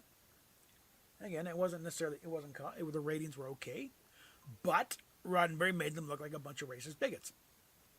And again, we're talking, New York and Hollywood elites, and they still wanted to be as progressive, and they wanted to push these things, but it's like they also got sponsors and such investors that keep happy, so you can't put. It's like, no, don't, Gene, please. But it's like no, that's it, you're done. And so, Roddenberry, Lieutenant gets canceled. Robert Vaughn goes on to have do Man from U.N.C.L.E., like right afterwards. So Roddenberry starts going and working on his sci-fi idea, which becomes Star Trek. Like the first format was dated March of '64. I'll have to check the air day schedule, but I don't know when the last new episode of Lieutenant aired, but close, maybe a little bit before that. As some accounts, he shot it all over Hollywood in the very short sequence of time. Between the time he had this thing written and the MGM had first dibs, they passed on it, and it's pretty close when it wound up at Desilu. And at this point, Desilu is sitting there with a lot of empty sound stages. Like the only one really in regular use was for the Lucy show. And I think they had a couple of Kane shows here and there. And they wanted to start getting into more, become a major player, so that they can do more stuff than just Lucy, And so they brought in Herb Solow, who was an NBC exec, brought him in to say, bring us concept, bring us stuff. And right off the bat, he brings him Mission Impossible and Star Trek. Because Roddenberry comes in, does his pitch, and Solo's there, Herb Katz is there, I think maybe even Gene's agent, and they do it. Okay, yeah, we'll sign you with something here. We'll see what we can do with it. And this was for 64. If it had gone right, it would have premiered alongside Lost in Space. But again, you got the legendary pit where Oscar Katz gets so excited about this. He oh yeah, this is just what we want to do. If it does a show, we can play with the big boys. He personally takes Roddenberry over to CBS, and of course, the story is they're grilling him. How would you go about doing this type of show? And asking him all kinds of technical stuff about like reproducing planets and stuff and doing the thing, And Roddenberry thought he was being helpful and helping his case by saying, "Oh, well, we can do this and this, And it wasn't until like the end when, well, yeah, thanks for all that, very interesting, but we decided to go with the show we've already got called Lost in Space. It's like, yeah, basically they had questions about Lost in Space, and Roddenberry gave them a how-to guide of how to go about doing it. He felt very used. So it's like, go back. It's like, okay, well, that didn't work. They only had 3 networks at the time, and the feeling was that CBS was the inside shot because Lucy and CBS go back to the radio days, and I Love Lucy was the #1 show for a long time, and the Lucy show was doing pretty well too. So they kind of felt CBS had like first dibs on anything they'd come out with. So Herb, it's like, Oscar, let me handle this. We only got 2 shots left. I don't know anybody at ABC, but I still got buddies at NBC. Let me do this. And told Roddenberry, don't say anything unless directly, just shut up, let me do the talking. And it's like, so like, just sit there and look pretty. And Herb is the one who, when, again, all the execs at NBC, Mort, Grant Tinker, Mort Warner, all that, they knew Herb. They knew Herb Solo. They were friends with him. So they said, as in deference to him is why they went in and bought Star Trek, because they didn't want to deal with Roddenberry again after that whole thing with with the lieutenant. So it's kind of like, okay, Herb, you're the one who's going to run herd on him, okay? Because we dealt with him before and it wasn't fun. He doesn't like to play by the rules. And we got to play. If we're going to keep this thing going, we got, So they went through it, okay? And they submitted some scripts for pilots. NBC picked The Cage. And it comes back like, the idea was this was going to be the hardest one that they're going to pull off. If they can pull this off, then they got something. But this will be the toughest one. So I was like, you want to show? Do this one. If you can do this, then we'll talk. And again, it was sold as kind of a space western. Wagon train to the stars. It wasn't referred to being as a wagon train. It was like the show Wagon Train, because it wasn't just the fact that recurring characters but different guest stars every week. It also, this was considered quality television. You'd have big name people guest starring on Wagon Train. Well, they did it, and they delivered the pilot. And no, it wasn't the action adventure shoot 'em up that Gene kind of promised them, but they did pull it off. They made a very compelling story. The production levels were up there, and it was like Mort Warner and Herb Solo had to talk. It's like talking about, well, okay, didn't we? Yeah, well, we kind of sandbagged you there, Herb. We didn't think we picked the one because it was the hardest one. We didn't think you'd be able to pull it off, but you kind of did. So we're kind of at a quandary here. And Herb said, well, we'll just do a second pilot. I said, okay, fine, you got it. That was it. Contrary to the legend, second pilots were not unheard of or unprecedented. It's as old as television itself. Again, trying to turn radio shows into TV shows. There was one that went through like 4 or 5 pilots. Lumber shows went through 2 or 3. Like Fibber McGee and Molly went through like 3. There was a spinoff, The Great Gildersleeve, went through a couple. And other ones, like shows that never went anywhere, but still went through a couple of months because they really wanted to make this thing work. One of them shows, like, I forget the title, but it's like he was going to star Vincent Price and Peter Lorre. It's like that looks like that could have been a good show. They tried, and in fact, at the time, they got approved to make make The Where No Man Has Gone Before, do a second pilot for Star Trek. Desilu was making a second pilot of a sitcom idea for NBC. So not only was it not unprecedented, it was a little unusual. But it was not unprecedented, it wasn't unusual, and in fact it was being done at the very same time by the very same studio for the very same network.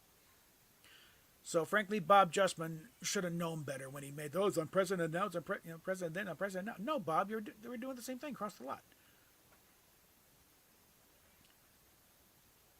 And it didn't send shockwaves through the industry. It's a fourth paragraph on a blurb about what's going on in Hollywood. Oh, and by the way, Desilu's doing another Star Trek for NBC, and they're also doing a second pilot for this, for this thing. He was like, yeah, by the way, this is also happening. No one was shocked. It happened all the time. And in fact, it happened quite a bit after Star Trek 2. All in the Family went through like 3 or 4. The Dick Van Dyke Show went through a couple. So yeah. But it's kind of like, there was a telegram from Oscar Katz at the point, like, hey, good luck. Let's make it good this time. Sort of poking them a little bit there. So, but they got it. And they showed, okay, yeah, we can do the shoot 'em up too, it wrapped up with Bill Shatner in a fist fight with a god. And they got it and started off. And production started really around June, I think, of 66. Yeah, the first pilot was 64, second pilot 65.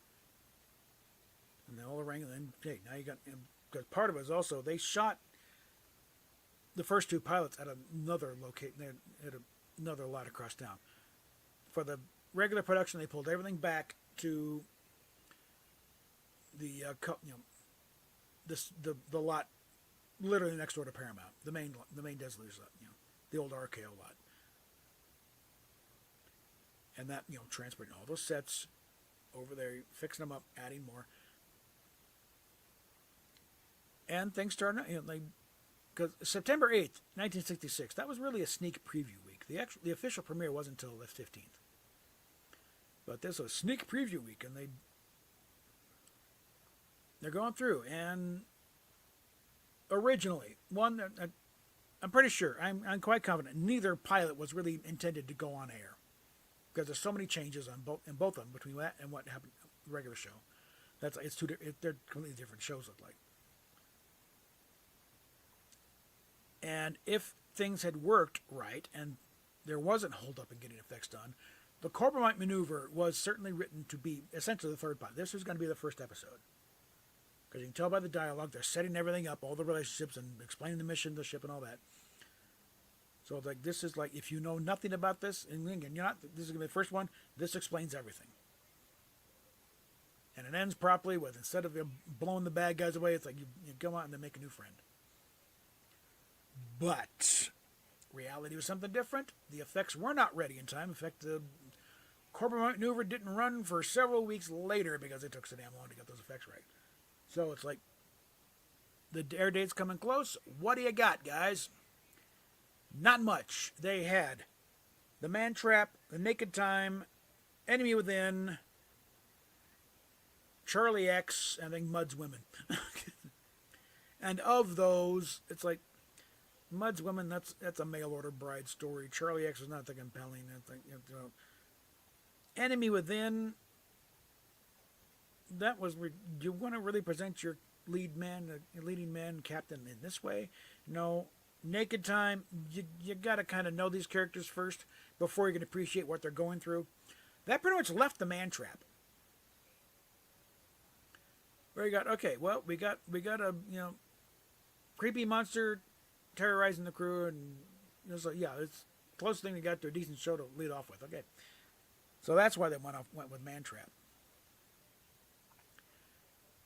and the reviews were somewhat savage. A lot of people did not get it, which understand. It was a very different show, from what everyone else thinks. Because again, at this point, the only big sci-fi shows on the air at the time was Lost in Space,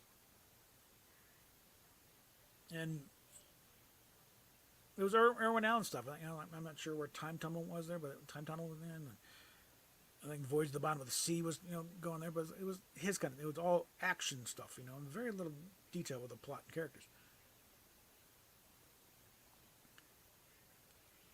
So they go, and the ratings were good. They started off pretty damn good. They had a hit on their hands, but they kind of went to the middling area for a while. It was never the ratings disaster of Legend, though. They were mostly kind of mediocre, and it settled around number 50, you know, 52. I think at the end of the year. But that's just raw numbers, and the demographic thing has also been overplayed. They knew who was watching. They knew it was college student stuff. I don't think they fully appreciated where the spending power really was. I think they were still thinking it was mostly with housewives. Like they figured they control the spending in the house. I think, no, really, no. Most of the spending actually comes from these guys. So that's, you know, that was until 1970 when they figured it out. But they're going along,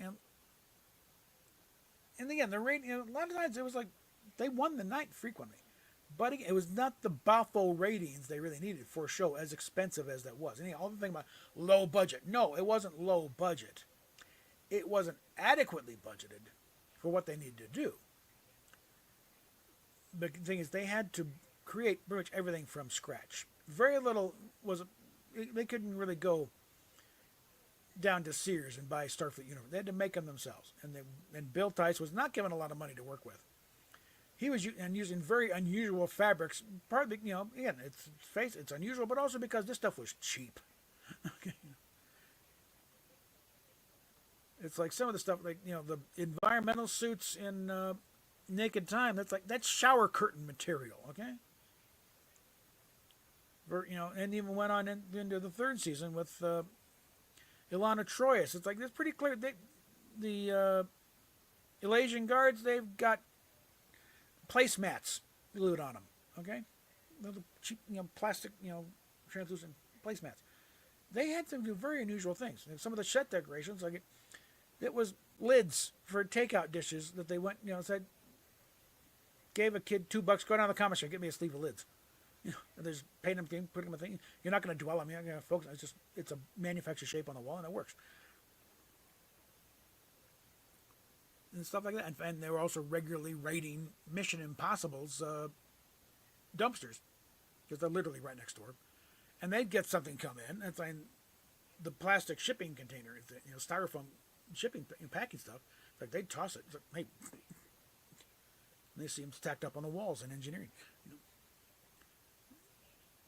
Because that kind of goes to Roddenberry's real genius was not as a writer, but as a producer.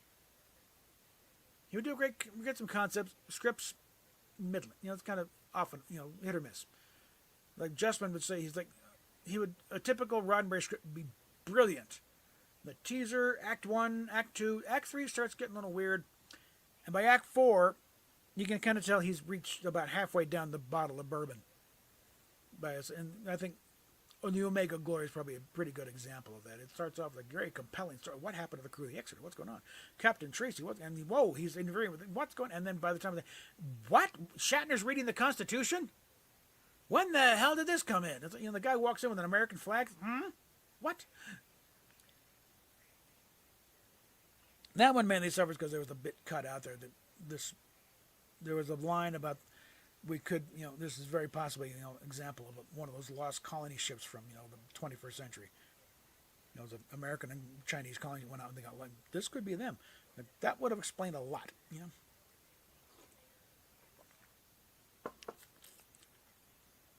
But they're going along. And originally, Roddenberry was producing the show himself. But it was clear pretty much that, no, this is a very backbreaking show. They need to bring in a regular line producer. And eventually, I think they went through a couple of guys. You know, John D. of Black, I think, was doing a lot. He was mainly script editor, you know, story editor.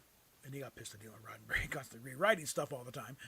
But he understood. You know, he was usually right. But it's like the way he went about it, it's like you're really not, you know, making it really hard to deal with the writers. With the prime example being Harlan Ellison and Sitting There Forever. Because, you know, a lot of writers just, you know, they do this job, just take their name off and use a pseudonym.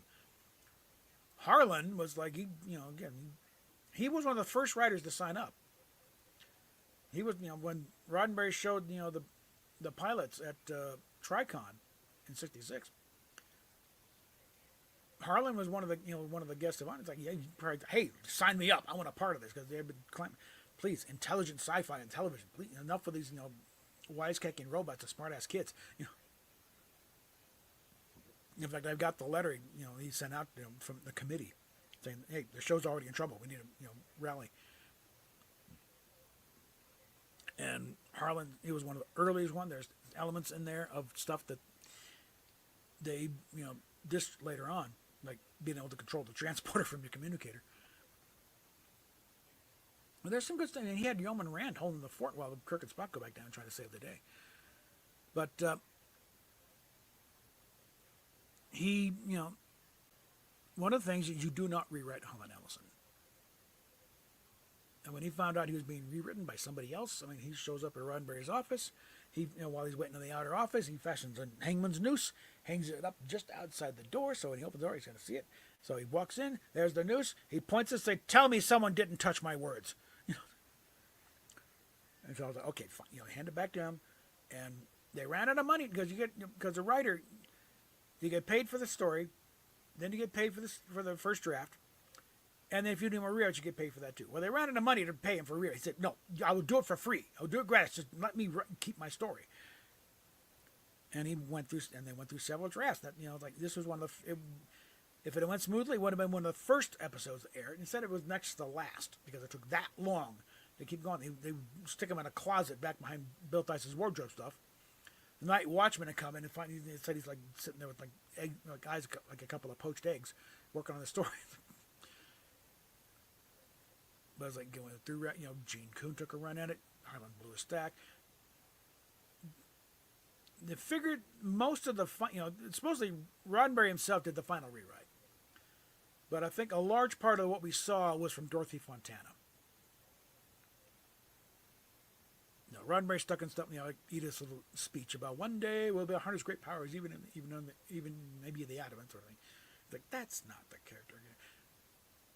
And that, then that's stuff of legend. Harlan does himself in a book. I could have draped that over there, but talking about what he went through, and a lot of afterwards from people with David Gerald, Dorothy Fontana, and others who dealt with him. And this, if this had been like Outer Limits or Twilight Zone, it probably would have gone unchanged for the most part. But the fact is, we have to live with these characters next week. You're up to something else, and our audience come back. Well, yeah, we just saw Kirk try and dump the entire galaxy and universe over some dame. Why are we going to listen to him anymore? You got to make him a hero. He's got to stand with him. And Roddenberry's also big. No, we need heroes. Enough of this cynical crap. It's like, the anti-hero. No, we need genuine heroes to look up to. Someone to aspire to be. So going along, the sale of Desilu to Gulf Western. Paramount did not buy Desilu. Paramount was bought along with Desilu by Gulf Western, which is mainly a sugar company. No background in entertainment at all. But it was the thing of the day to buy a movie studio to diversify things. But again, the owner of the thing is very much a type A micromanager type, trying to tell these guys how to do their job. Now, Paramount had been around a good deal longer. They knew how to defend themselves against these guys, and they were convinced, no, we have to do it this way. This is how it works. Okay. Desilu, not so much. They got pushed around a bunch. I think they also, I think Gulf West probably put their own people in it too. And also, by the time of the merger, Desilu was not going under. That was the most profitable year in decades. They made more money the year they sold the Gulf West than they made previously. God knows how long. So no, Star Trek did not break the studio. They were not going under. They weren't going bankrupt. There wasn't this like, we got to sell. What show's going to kill us? No, they were making money. There's one just Lucy was just getting a little burned out from trying to run a studio. It's like, don't let me out of this. Let me just do my show. You can run the thing. I'm had it with these guys. But they made the syndication deal with Kaiser during the second season. I think the head of Kaiser Broadcasting, he had missed out on getting the deal for the Twilight Zone. his kids were nuts by him, but he tried to get in, but he was too late. So he was damn sure he's going to get Star Trek. And so that got signed up. You know, he nailed that down, but it's like, well, this puts a thing when the third season's going along, like they've already got the syndication deal set up.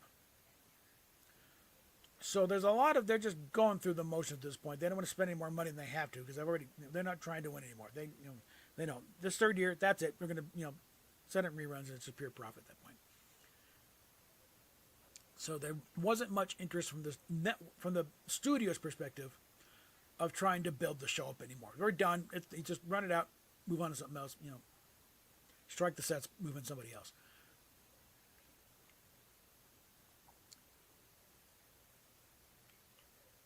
So that's kind of plays in the thing of the network. Again, they did promise originally that third season the show was going to air Monday nights 7:30. But upon further reflection, they're looking at this and it's like, okay, wait a minute. Monday nights they're going up against Gunsmoke and the Lucy Show.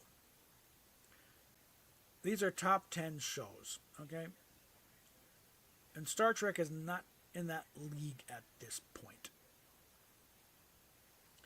And again, at that point, they were doing something, an hour long, they started at the half hour. Nobody's going to leave Gunsmoke halfway through to go watch Star Trek on NBC.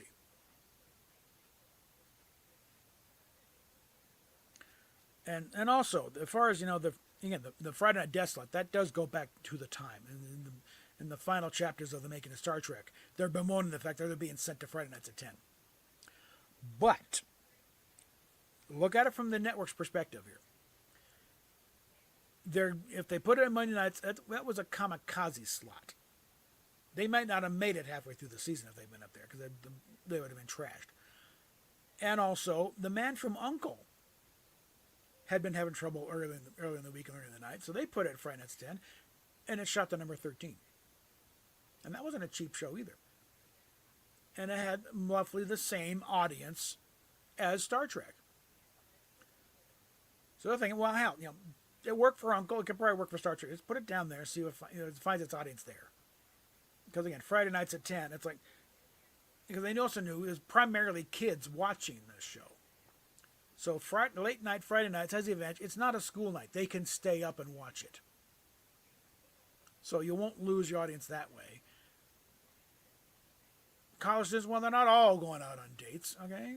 Some of them are, lonely nerds who are staying home and they're what, So it was a calculated risk.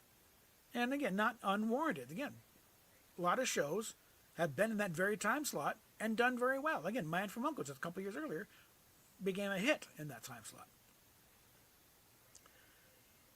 But Roddenberry had agreed to come back and produce the show himself, to be the line producer because they had lost Gene Coon for reasons we won't go into here. Then he felt in order, because he was going to have to deal with people in the future, he had to stick by his word. He said that if you give the Friday night slot, I won't come back and produce the show. I'll, get somebody else, but I will not produce it. And they wouldn't budge. And I think there was also a factor of NBC preferred dealing with George Schlatter at Laugh-In than with Roddenberry. And again, also, it makes a little more sense. Don't try and counter one action-adventure show with another action-adventure show. You're splitting your audience that way at best. You go with a slapstick vaudeville-type comedy like Laugh-In, you're not pulling the same people. So you can find your own audience in there, people who don't want to watch, James Arness riding into town one more time. But they, watch a comedy, then, okay, yeah. And it found its thing, and they worked. Although Roddenberry, that Inside Star Trek album, did, if you had to do it over again, he probably would actually come back and do it.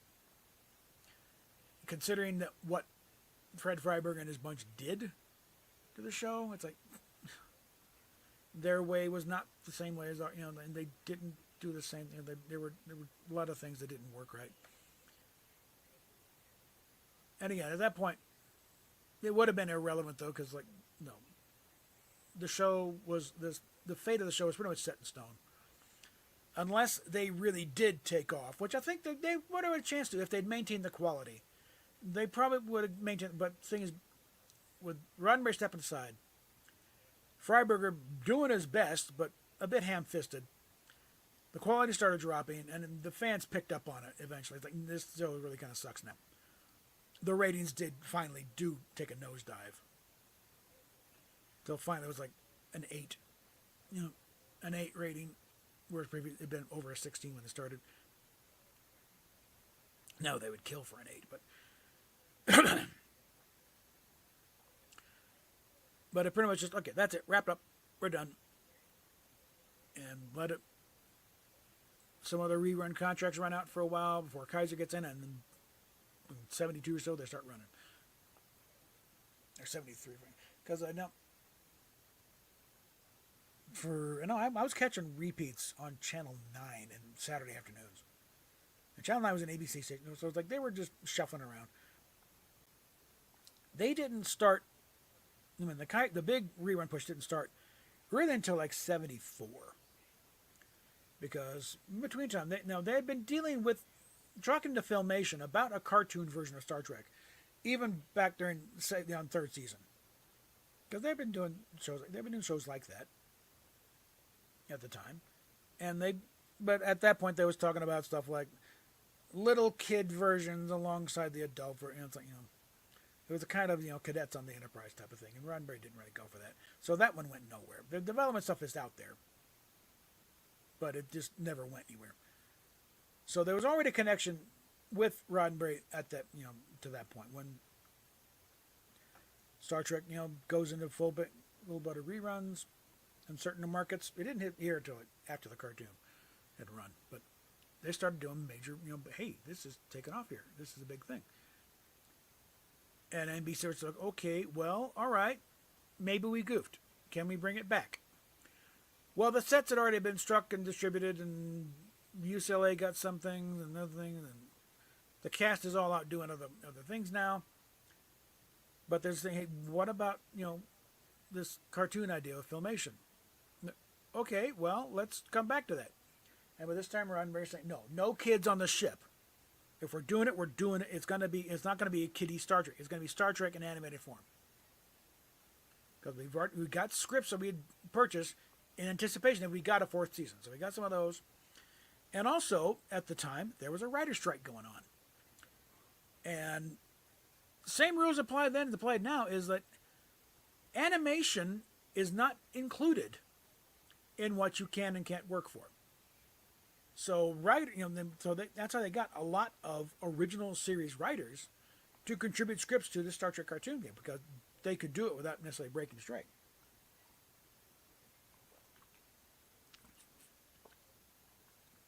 And they got, and again, voice actor, only once or twice did they had them all together in the room. A lot of times it was like they're all over, they're recording the lines separately. Shatner, a lot of times, was doing his lines into a tape recorder in between takes on what he was doing at the time, usually Barbary Coast. It's like, but, okay, take 5, and he's in his trailer recording his lines for a Star Trek thing. Things like that. And, of course, the cast is all for it because, hey, they're getting paid. They're making money here. It's not just having to go to a convention. But it shows, okay, well, all right, we got a market. It's a test thing. There is a viable market out there. So it kept, and Roddenberry's right, it kept the thing alive. It's like, it showed, yes, there's interest here. And yeah, a lot of things, always keep in mind on bringing this whole thing back in live action when the time's right and when anyone's available. And that first season, like 16 episodes. Second season is like 6. That's why I do not consider 4th and 5th season of original series. I consider it just a 4th because there's only 22 episodes total. So that's there, and that's why I will throw Star Trek Continues as the 5th season, because that it fills the thing. Like we need, the goal was finish up the 5-year mission, get everyone where they were at the beginning of the motion picture. Find out why Spock went back to Vulcan, what happened to McCoy, when the uniforms come in, and why they refit the Enterprise so heavily. But they got the cartoon. It was a hit. It got its first Emmy for not one of the Geek Awards. It wasn't a technical thing. I think they had gotten stuff earlier for technical achievements or whatever, But this is the first one. It's like best children's programming.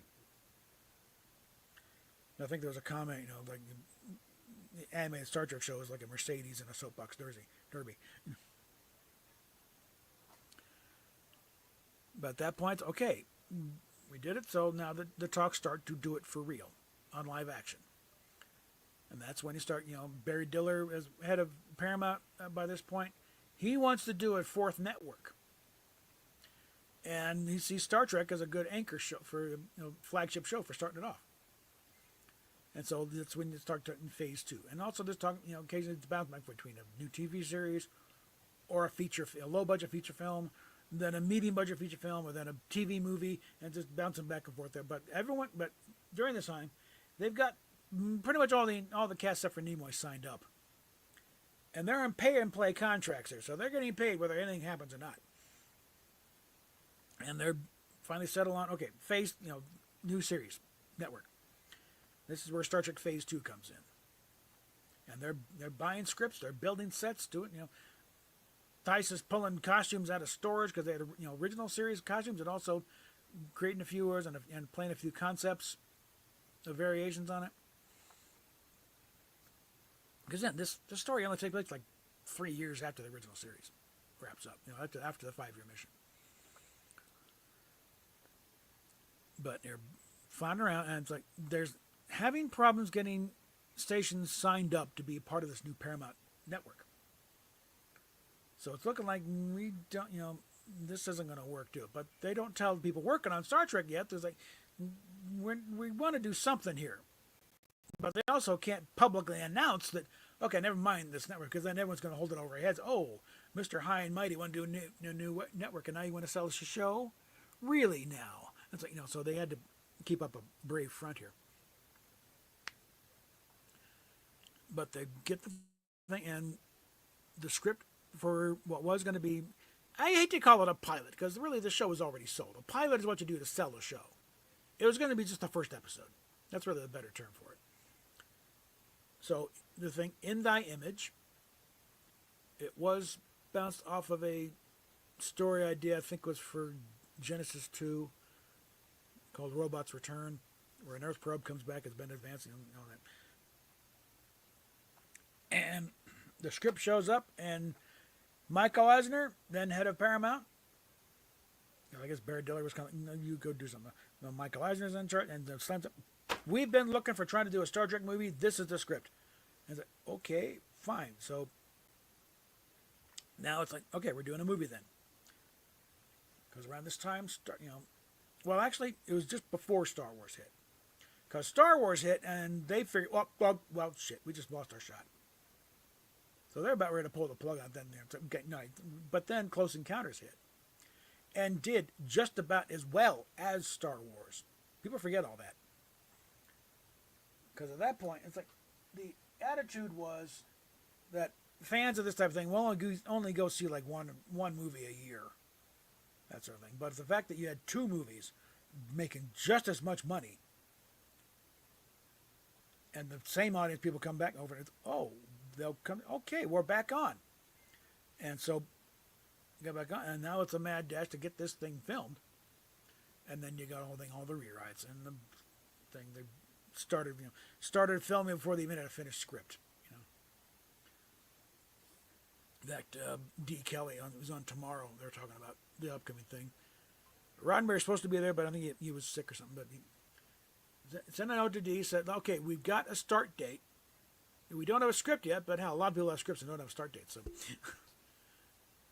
but they went out. They're filming. They're trying to figure out, what to do with the last film, with the last act. But I think we're going to leave it there because I'm going to do a separate one on the movies. But that's the state of Star Trek at the point of where they wrapped up after the series and after the series and how they get to, okay, now we're going to make a movie. So, we'll continue on with part 2, and we'll talk at you later.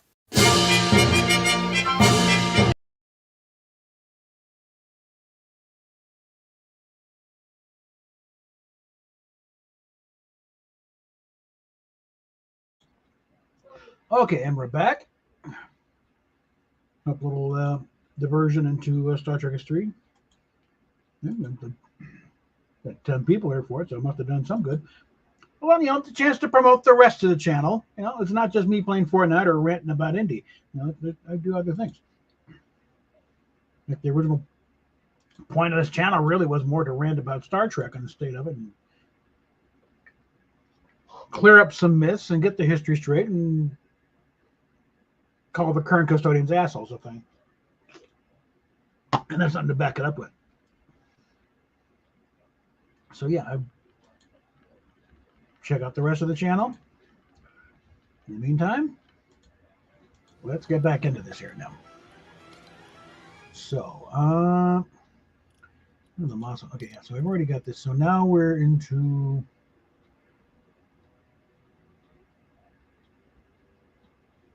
23. That's not gonna happen anytime soon.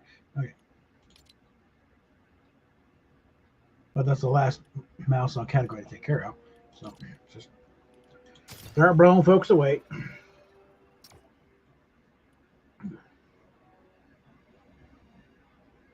Let's see what here.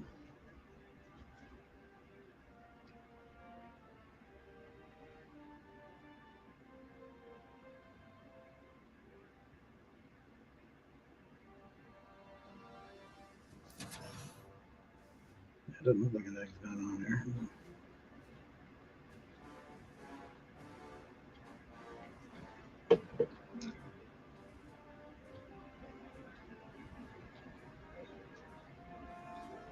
All right. Then again, I direct your attention to the crawl below. Super chats are always appreciated. And the rest of the links in the description to help the channel along. Patreon, PayPal, several others I haven't even touched yet. The buy me a coffee thing, and the subscribe star is like 25 cents away from paying out. So someone could do something about that. Even just to clean it so I can cash it out and clear it out. Just something. We got almost $75 just sitting there. But it won't pay out unless you get the last 26 cents.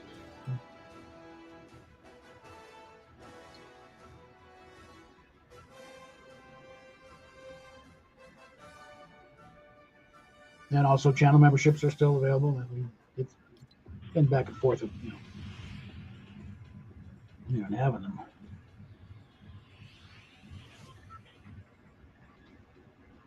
In fact, kind of wonder, Charlie Don't Surf, where the hell is she? She kind of started off strong and then disappeared on me. Okay, let's go ahead and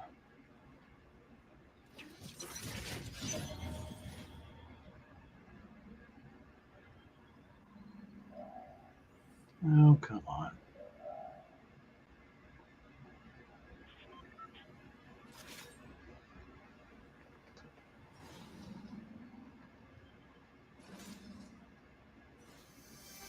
All right.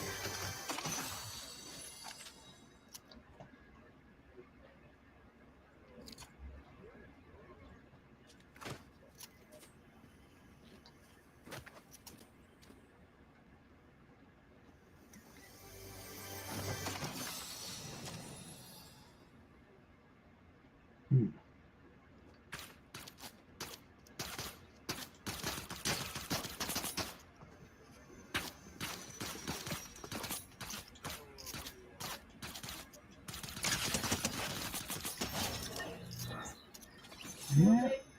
What?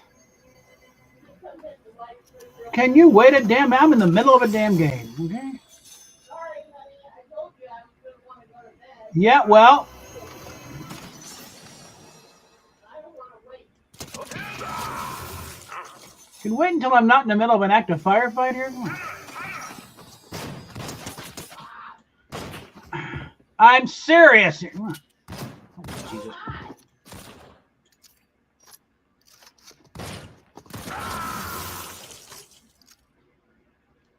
All right, I'm going to get some shields here.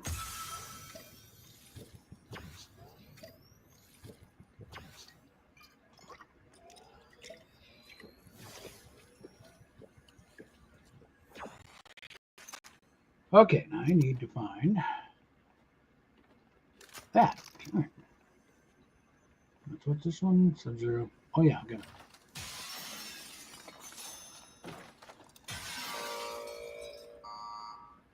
Oh, I maxed out. All right, well, just to make it a clean sweep.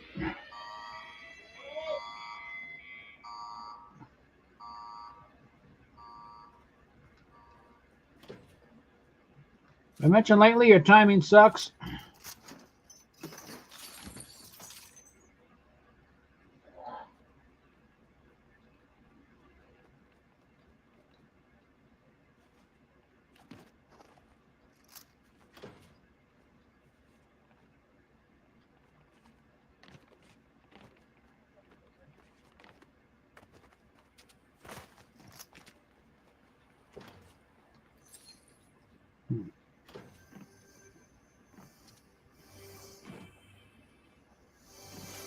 Shopping?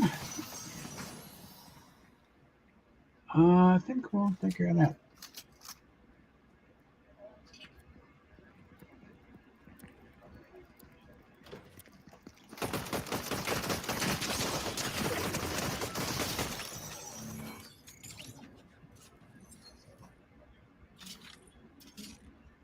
Okay.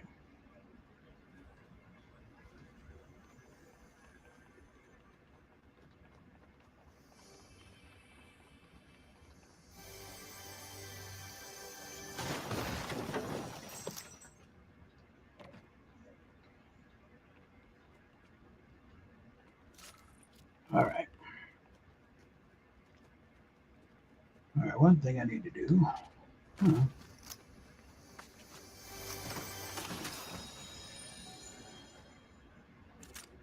Oh, man.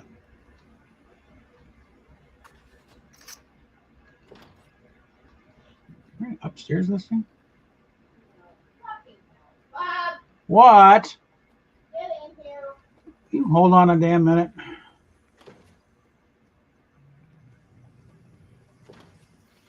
Oh yeah, her.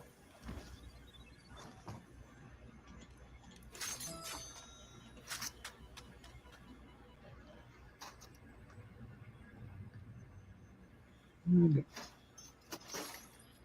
weird.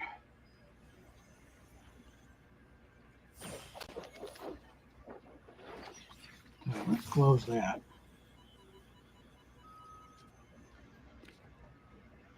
Well, that's not what I wanted.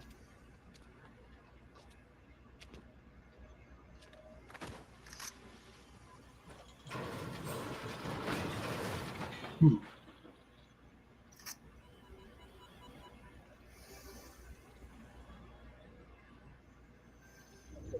All right. How do we get on the roof here? All right, there we go.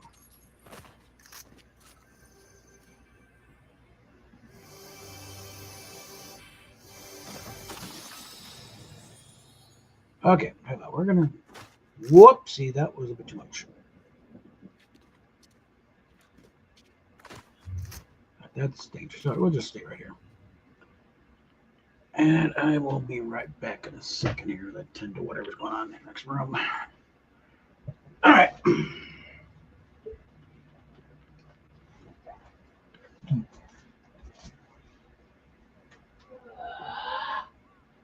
Now what? What? You come get my ball with pizza and come on the wall. What?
Notice. Let me tell you, it goes. All right. Yeah. Okay. And now back to our show. All right. Okay, so where are we? Should probably get moving here.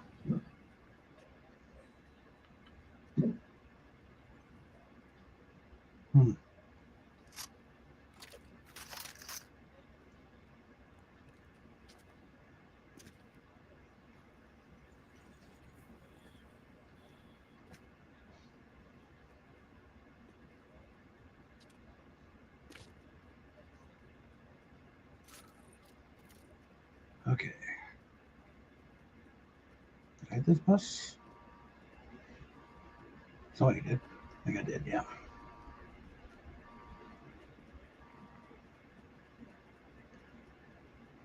All right.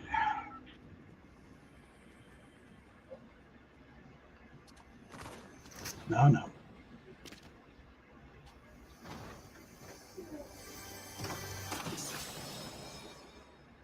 No.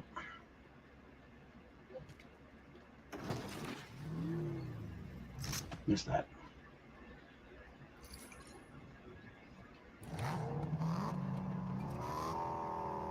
All right. Let's get further in here.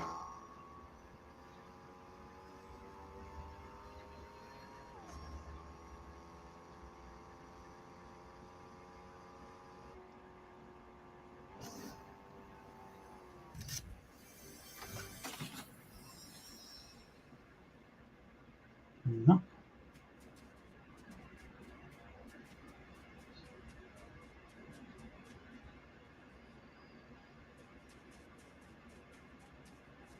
It's the only way. All right. We're about dead center now, so let's go ahead.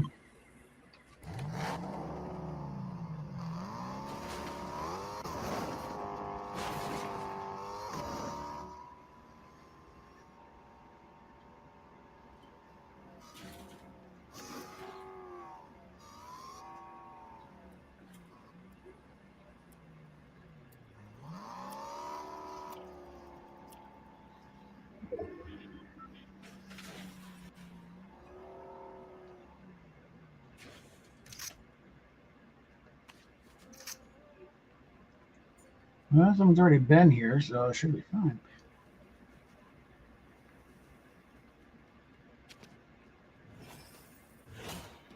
Okay. Oh, hello. I think I will. All right.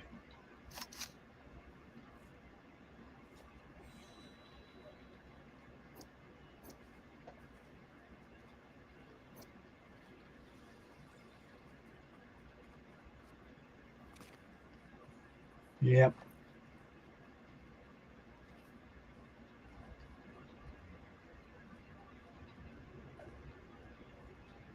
You can't play the game. All right. All right. Well, might as well make them in handy. Is there anything here worth buying?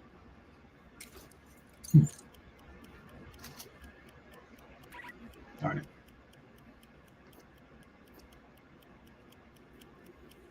Something upstairs, maybe? Whoops. Must have been a fight of some sort.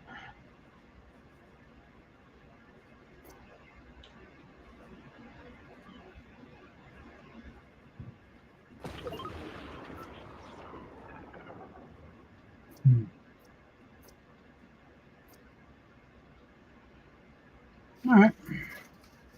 What the hell? Could be useful.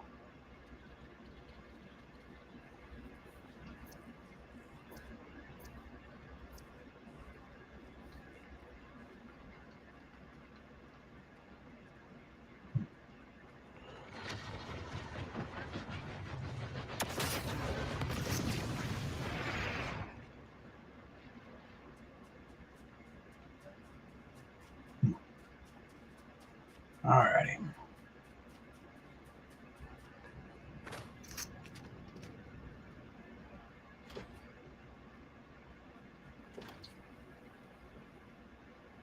Oh, there's everyone's shoes all nice and lined up.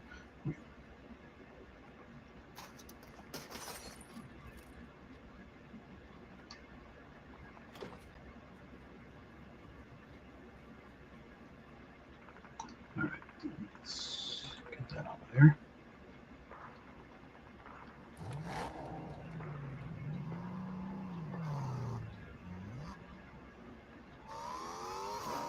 All right, let's go.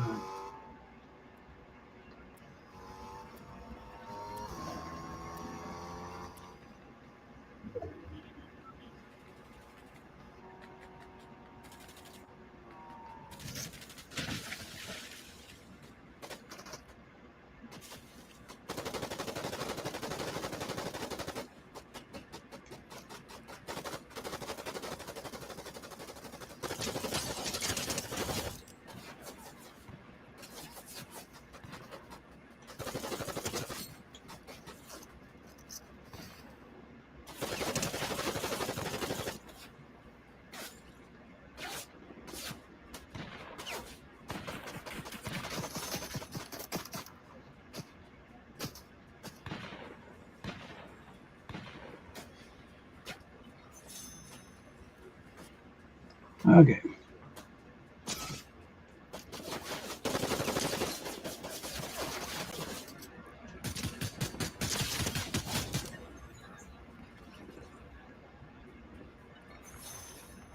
All right. We better check with the leftovers here.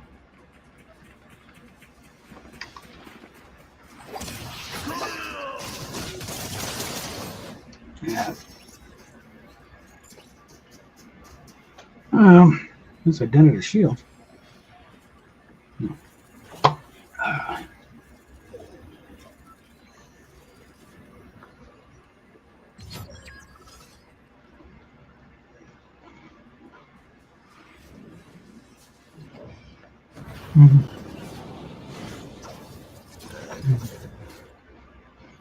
All right.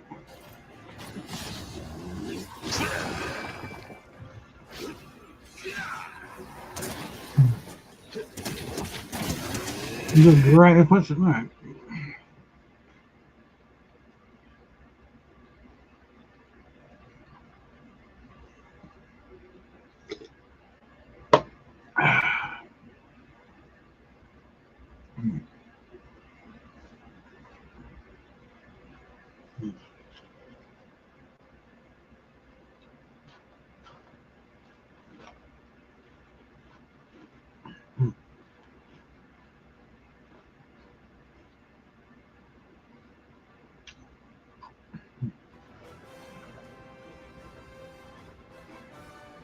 All right.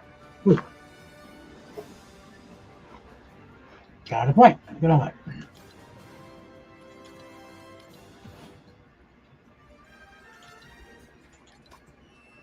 All right.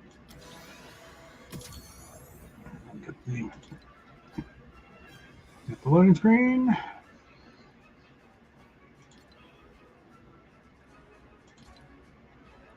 Let's see what it's got to play with here. How many more we got? 19.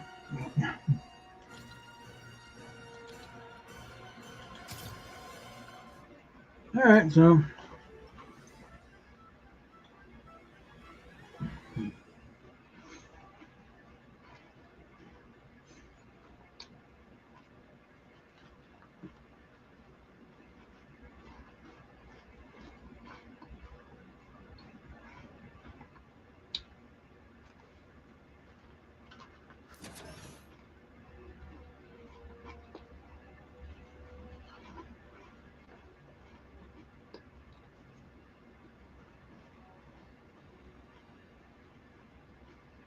time to get in and start blowing people away, I guess.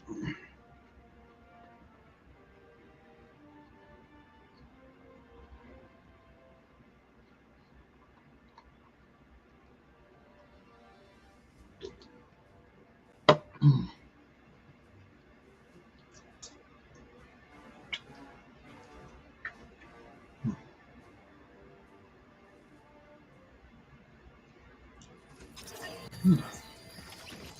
the only person. Alright.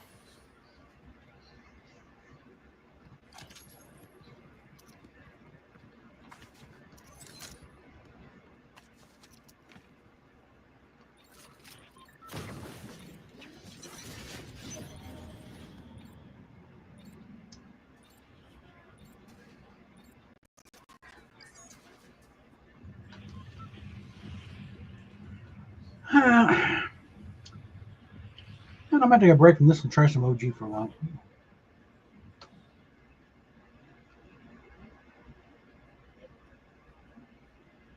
Hello. There we go.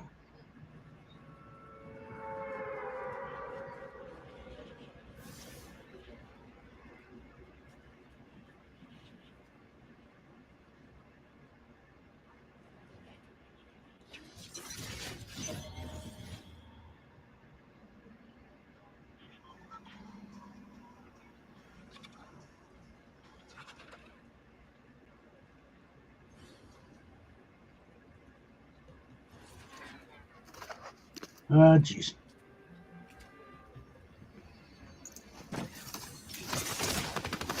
Oh, fuck.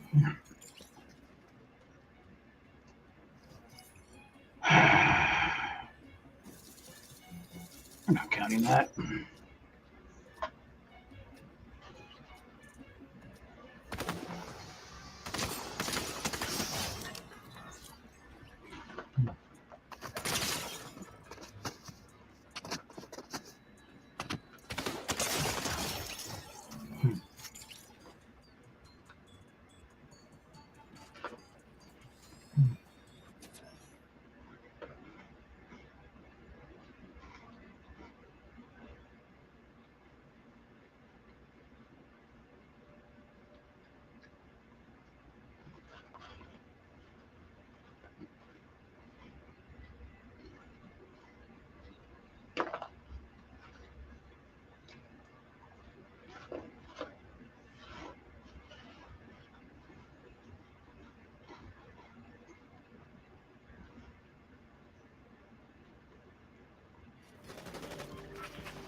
Oh, God.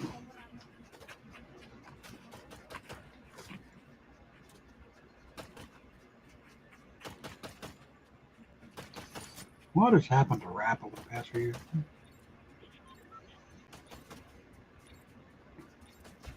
Not that I was ever particularly a fan, but at least there's something I could appreciate more.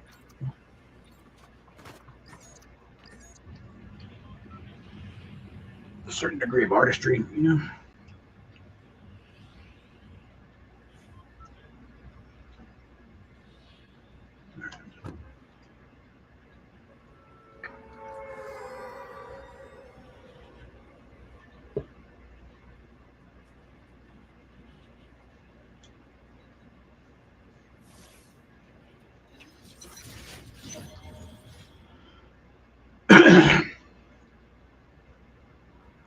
Okay, let's just start it down here.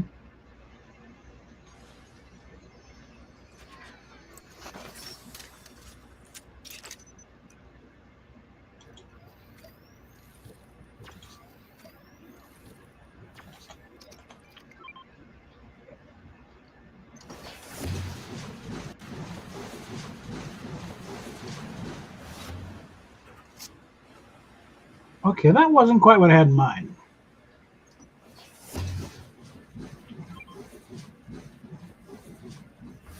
That, and I was trying to pick up that gun.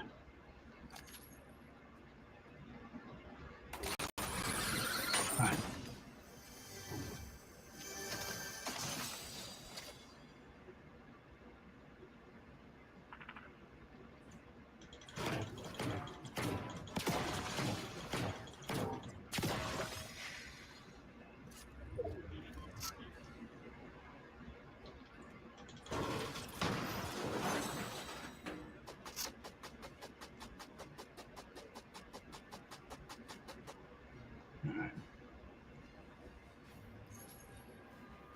Pillage the pool house real quick here.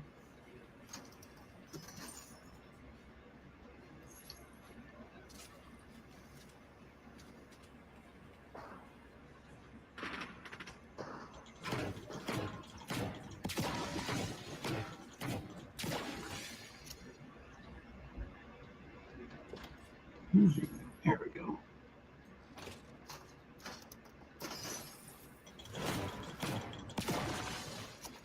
Okay.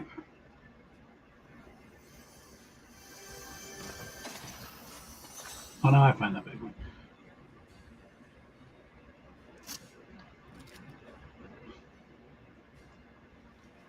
Oh, good Lord. Okay. I'm going to do a rear region here.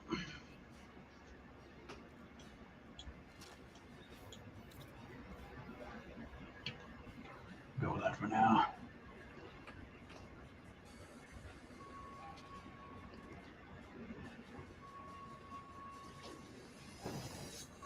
Oh, come on. It's not that.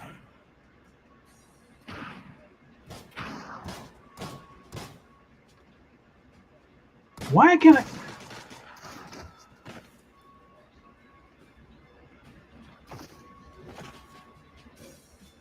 This is getting stupid. Come on.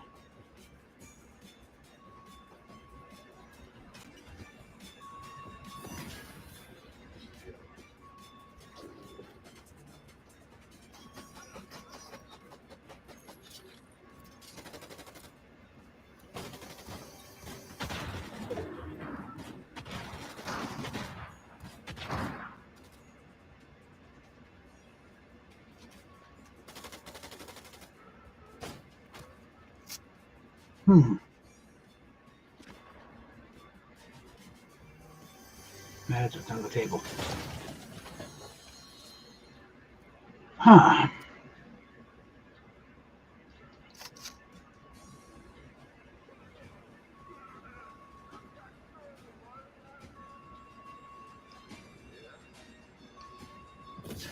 All right.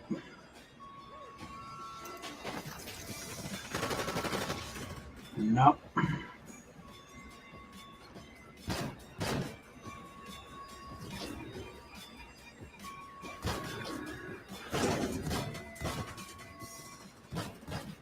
A little more firepower before I dive into that furball. Okay.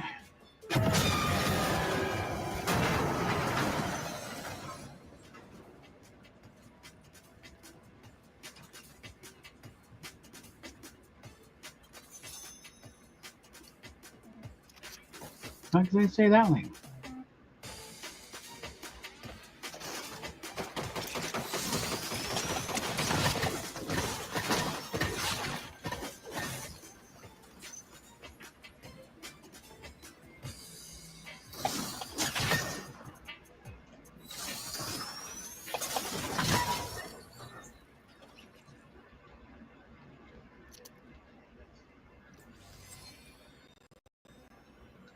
All right.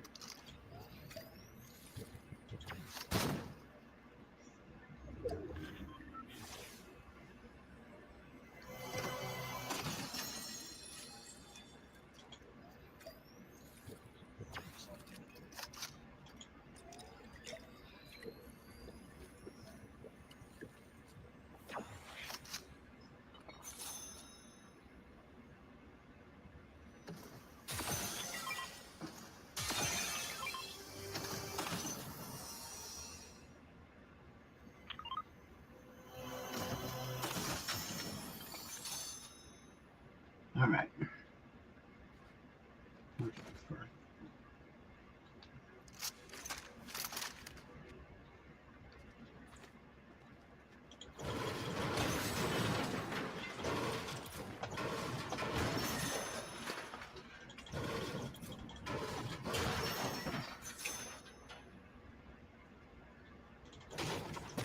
Yeah. Might as well finish it up. Okay. Let's see.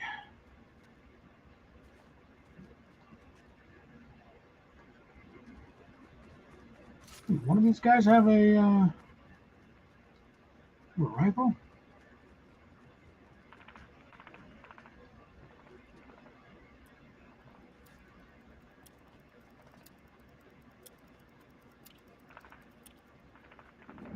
disappointing.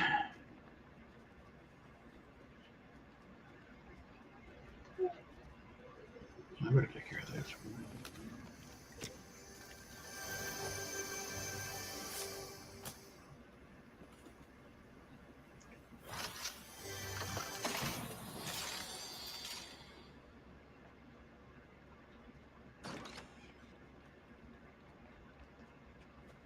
That's the popcorn. Okay.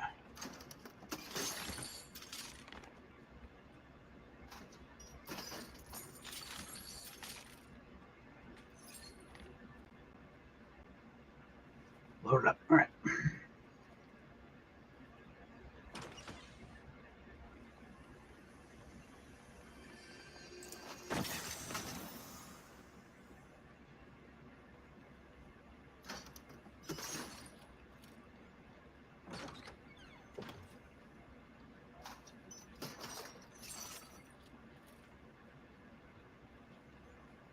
Now, why it's so easier when you wait until after you can take out the bad guys, then you can build places at your leisure.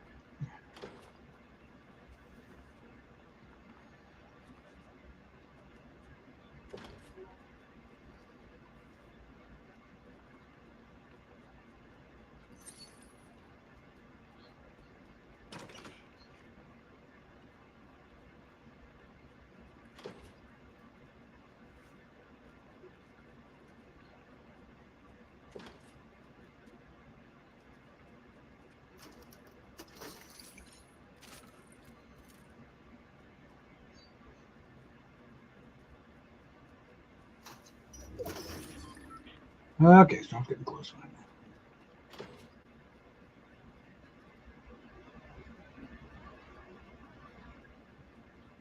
And I think that was a pretty good demonstration of why the bat is overpowered.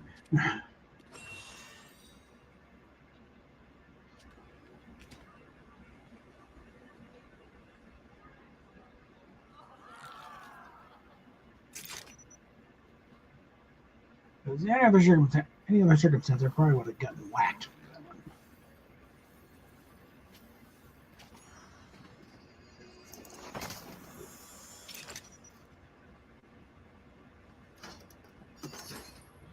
All right. Tell me again, what does it look like? Well, it's a mask. And it glows. But not with light. Something more, sinister. Perfect. Okay, they found that mask he was after. Which is not a good thing for the rest of us.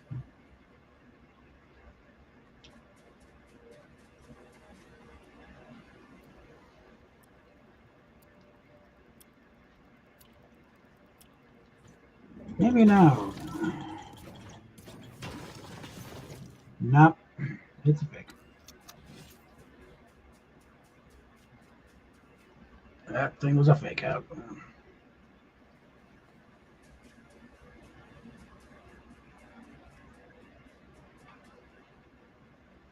So that guy who cooked that up, shame on you.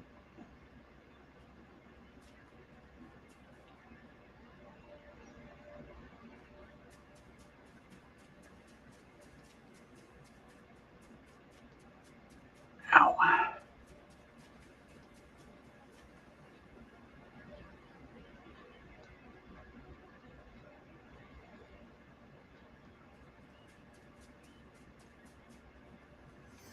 No one's been down here. Everyone's so busy hitting up the house. No one bothers with the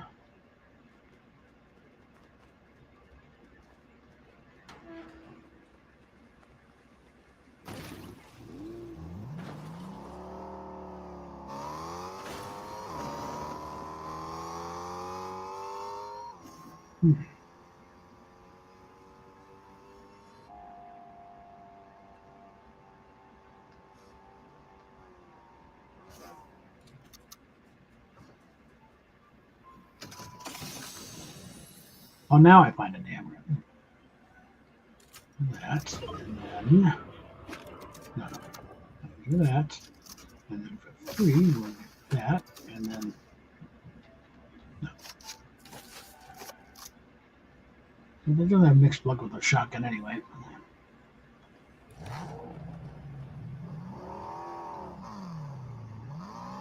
That was over here.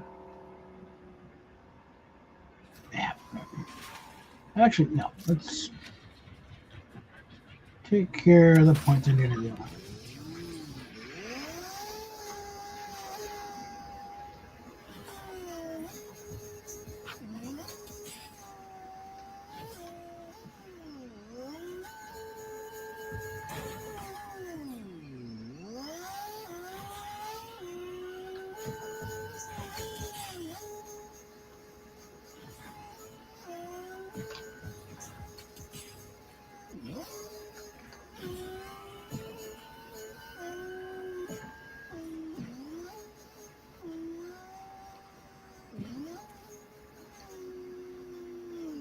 There's some decent stuff back there. Hold on.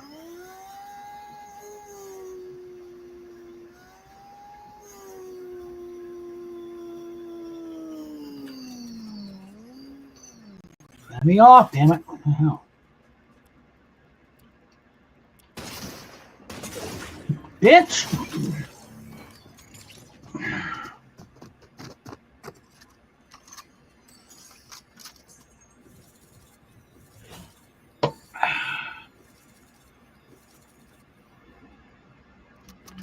Getting closer there.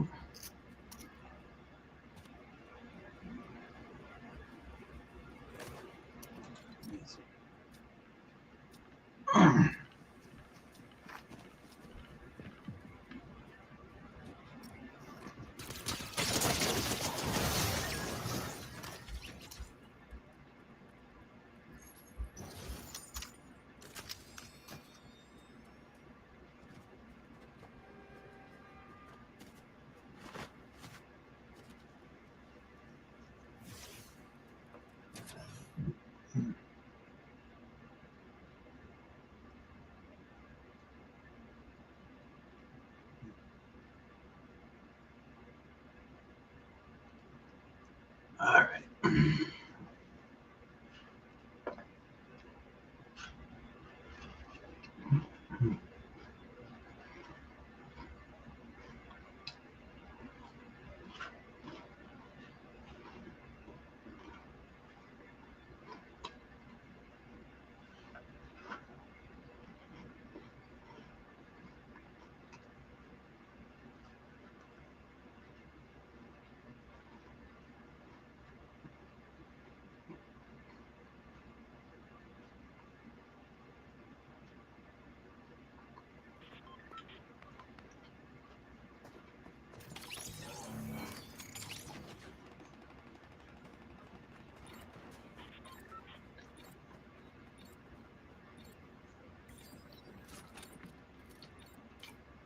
Coming in from the south.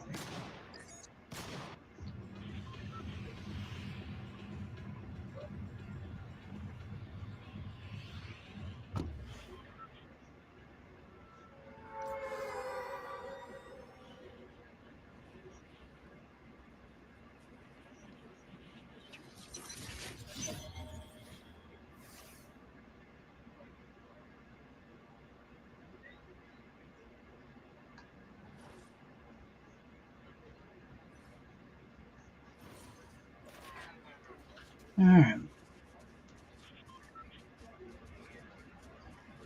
Looks like there's stuff down here. And there is.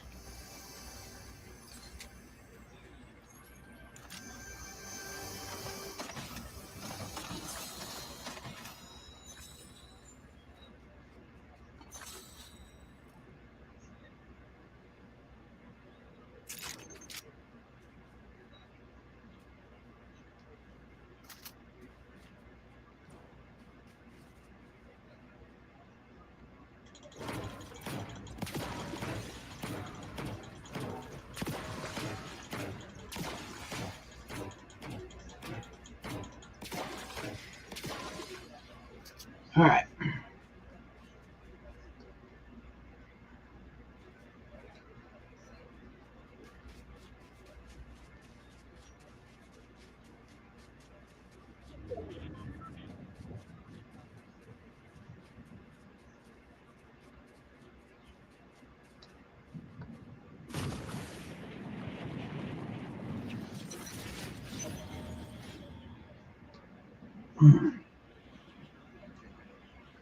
Try and do this somewhat methodical matter, not just a mad dog killer.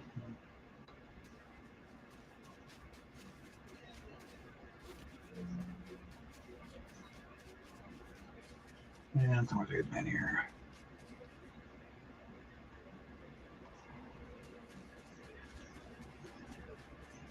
All right.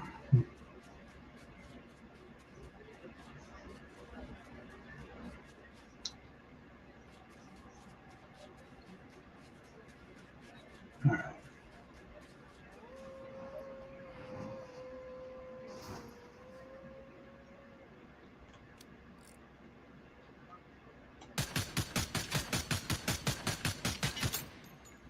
What a wonder.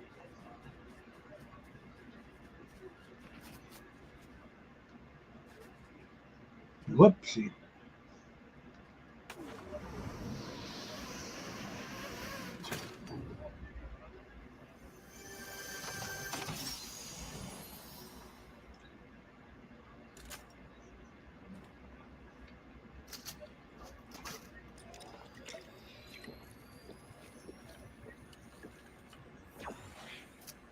Okay.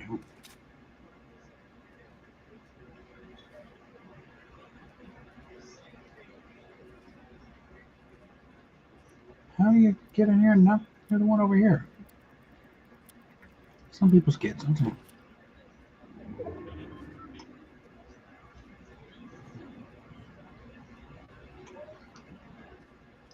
All right.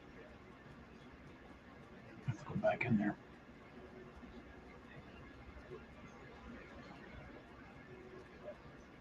But first,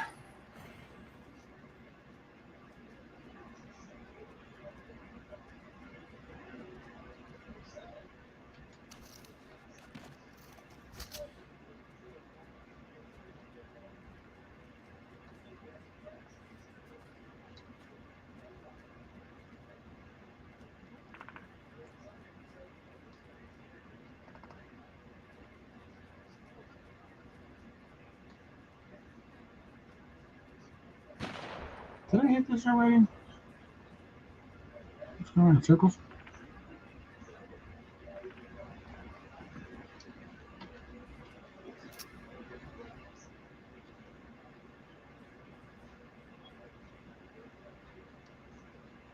No, motherfucker! Can I get a shot in? God damn.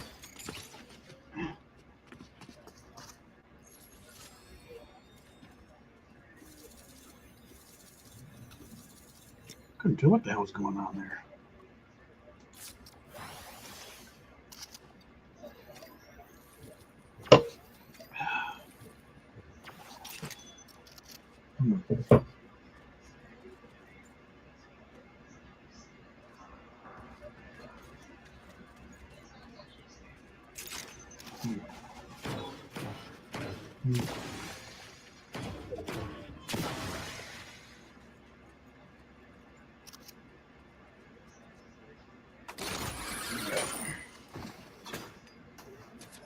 That didn't look too healthy.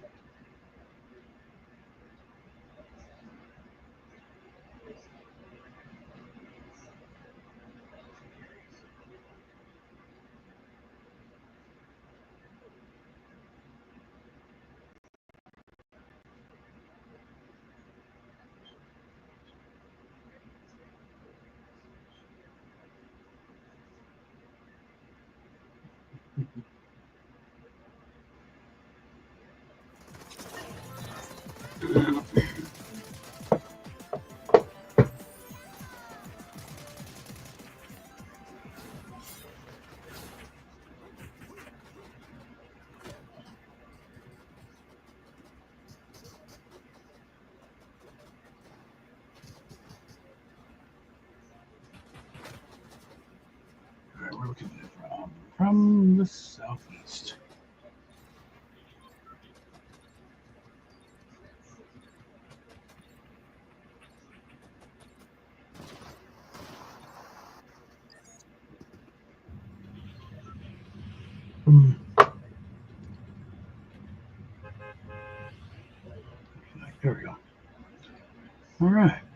thinking the bus driver doesn't count if you're looking at the map. Okay.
Trying to be cute there.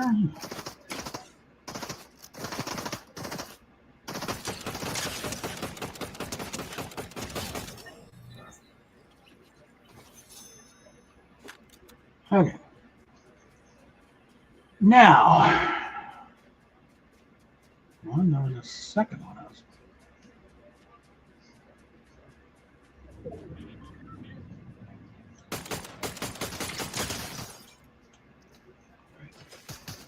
No.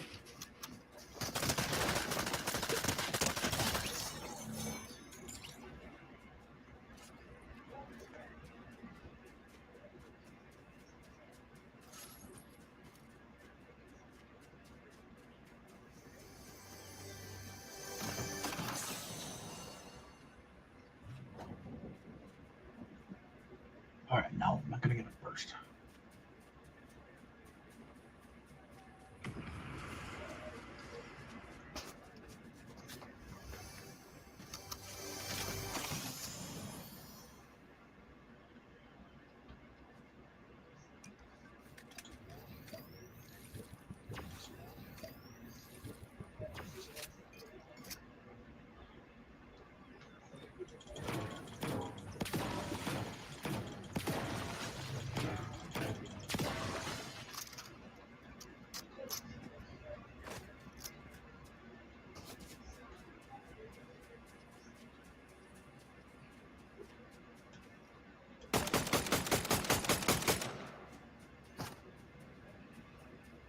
Okay, how did I wind up?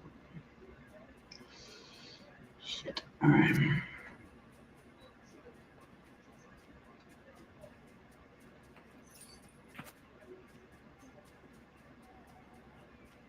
Problem is, shooting around the back, never get a chance to build up your ammo.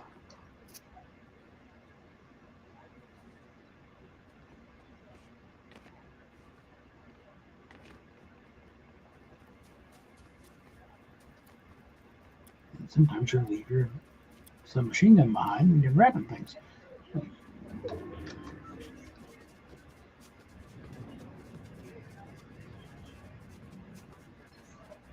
Where's that wagon I was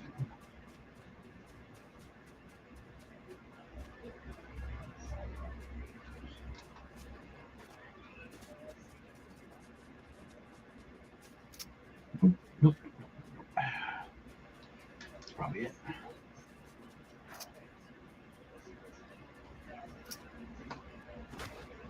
Yeah, that's the one.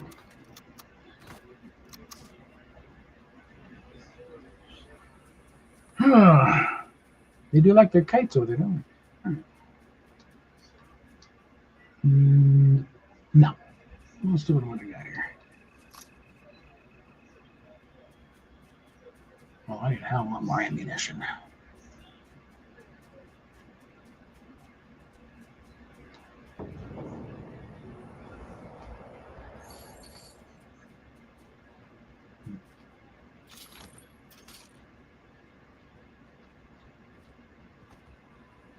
All right, hold on.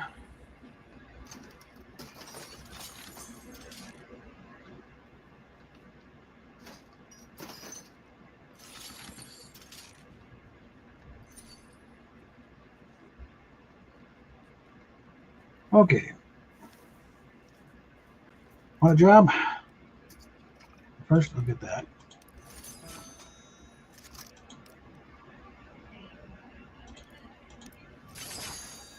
All right.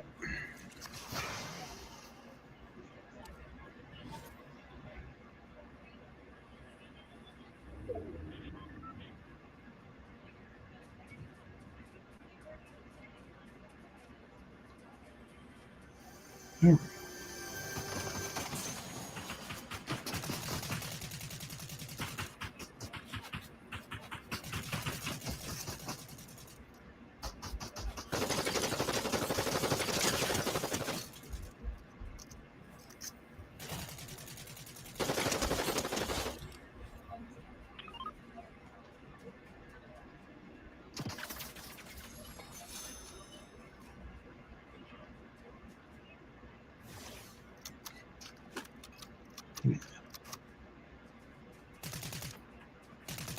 Where is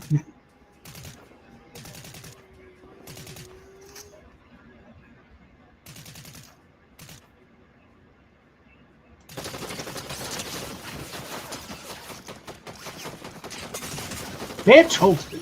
God. Yeah. Best couple of things like reloading. All right.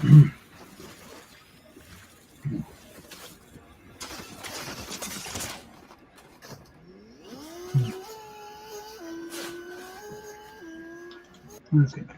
All right. So where am I at?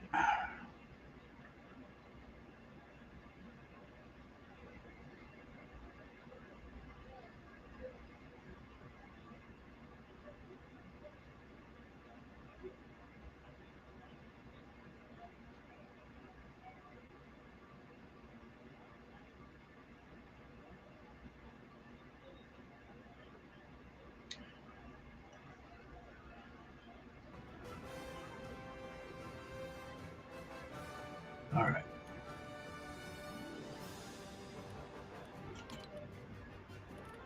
How close are we here? 13? Let's grind a little bit more. All right, look at this here. Getting closer on that. And that's the last one to do out of that. So let's try to focus on getting the motorcycle and doing stupid stuff.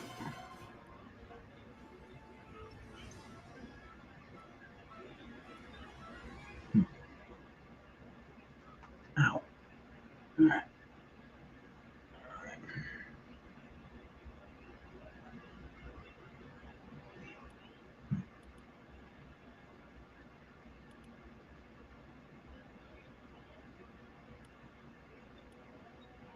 Oh. Yeah, all that stuff. It's like, all right.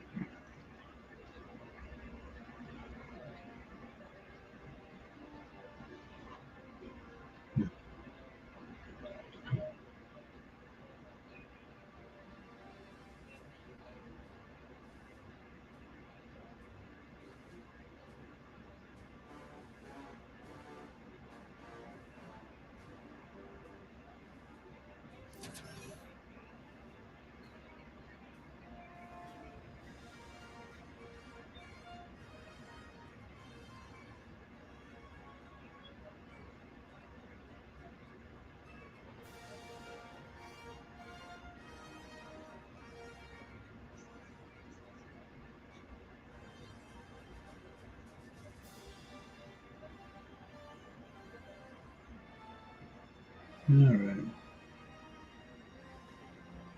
Pages. Whatever. All right. And coming from the north.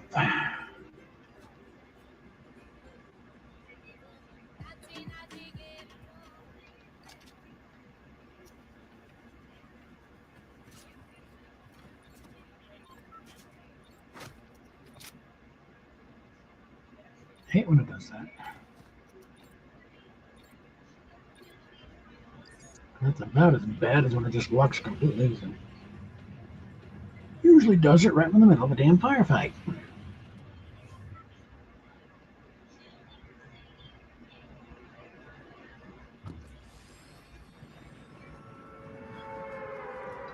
All right, let's go on.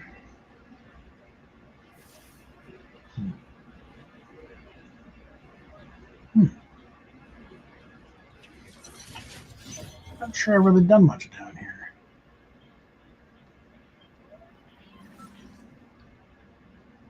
Of course, somebody else is going there too.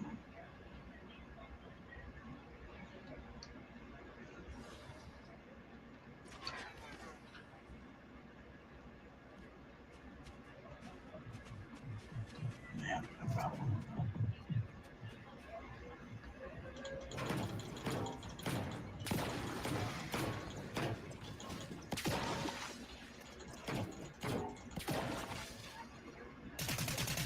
Okay, here we go.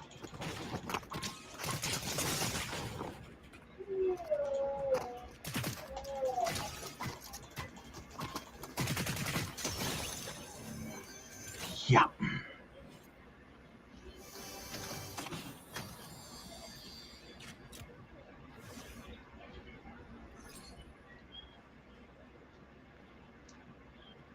Okay, let's check out the rest of the place now that I'm not getting shot at.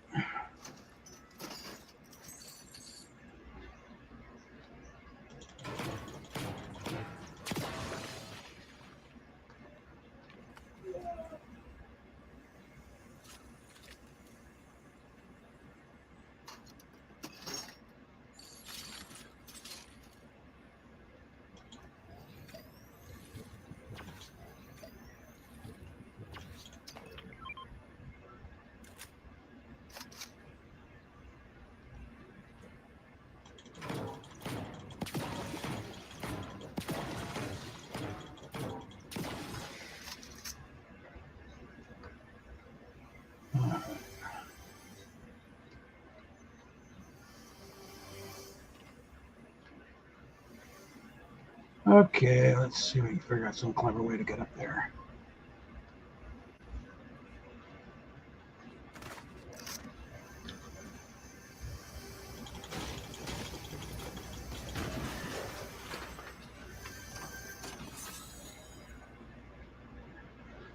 Whew. Well, Sentinel shotgun's not bad, so.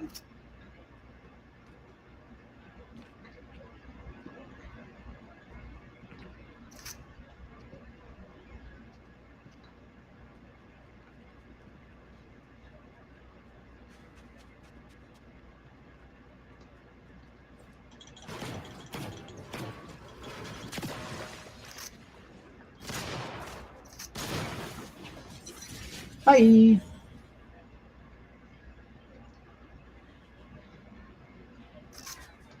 Okay.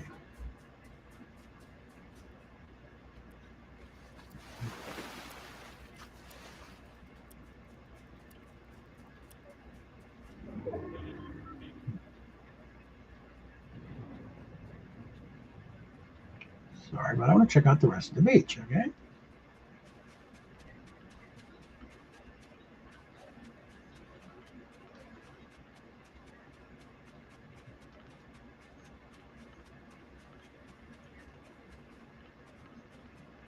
Okay, does this go anywhere? Yes, it does.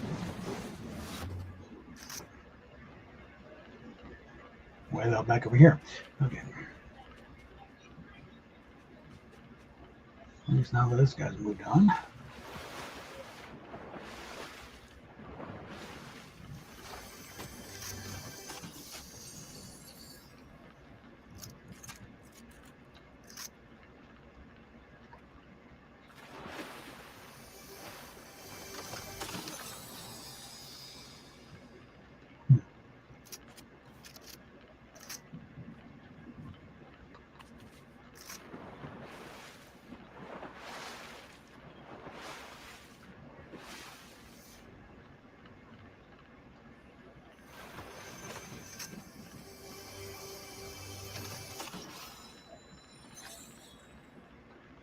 How far out you want to go here?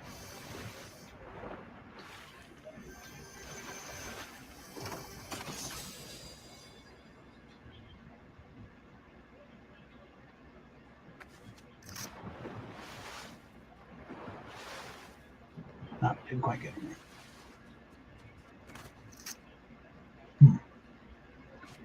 Let's just hop back to the other side of the beach there. Okay. All right. I think we pretty well covered the beach there.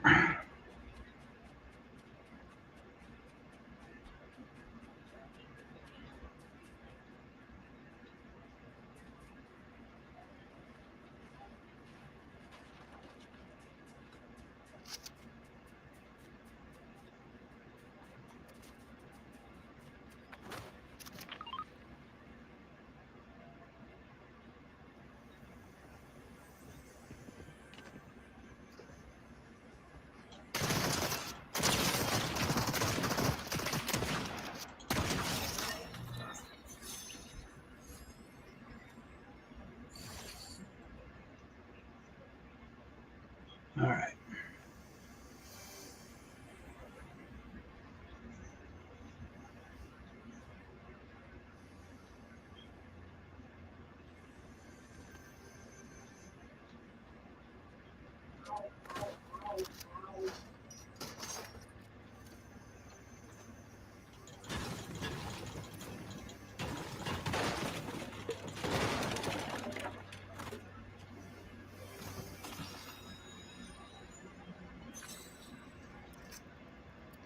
No point leaving that up here.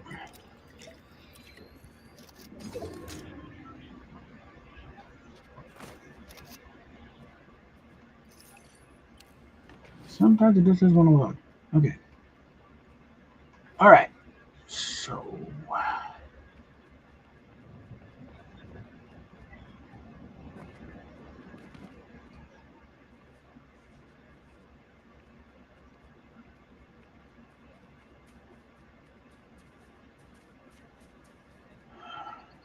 I'm going to do a surfing up.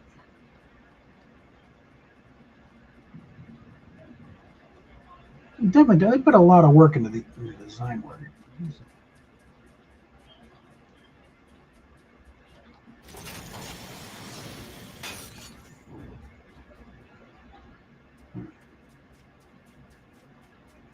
Get ourselves inland here.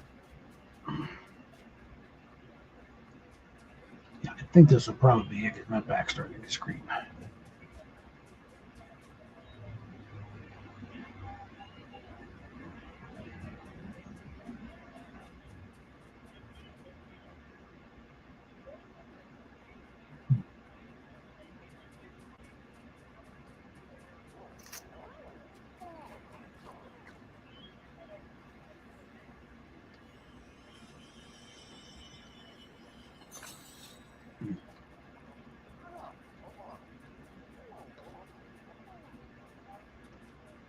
Okay.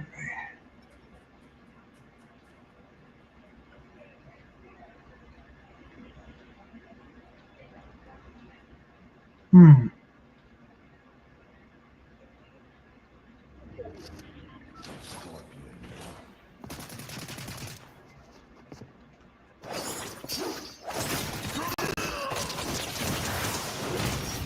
Flawless victory.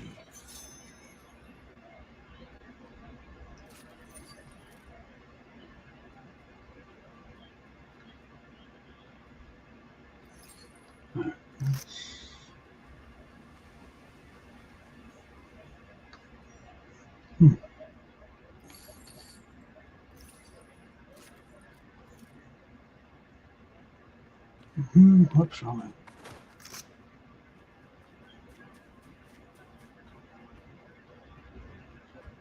Let's want that up.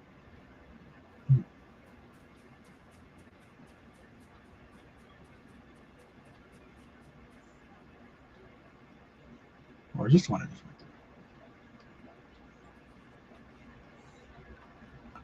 Okay.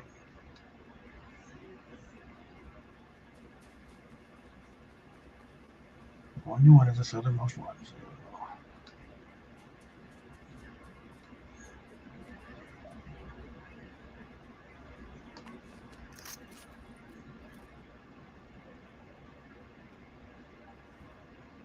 Maybe. Okay. There's one. I think. When you don't come in from the normal direction, it's the original. Okay.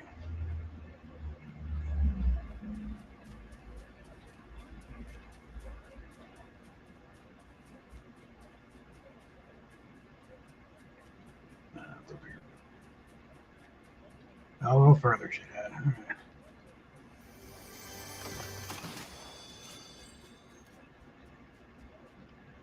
Come on.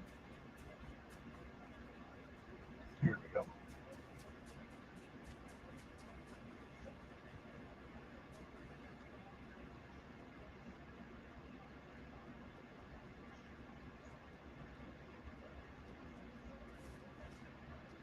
All righty. Let's see.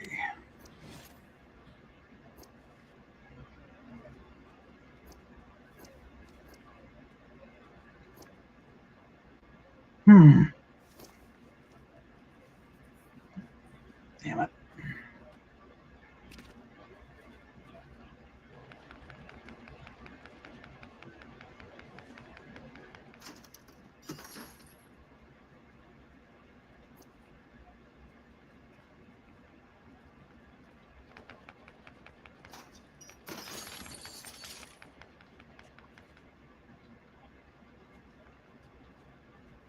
All right. Well.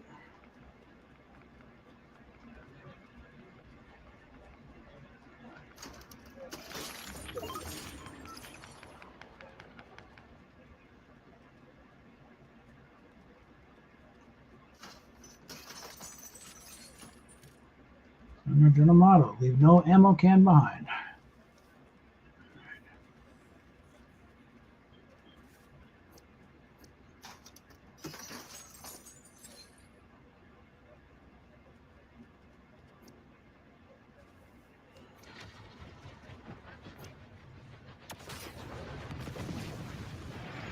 Good.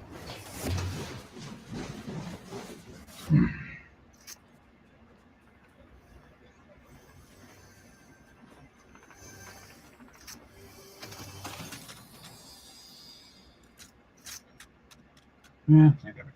Okay.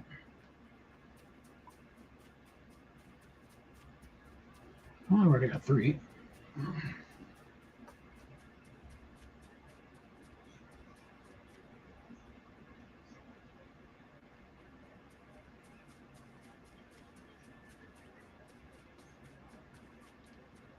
Like I have gotten as many as 10 in the game one time, but that was now really kicking ass. Quite possibly a bottle of it, too.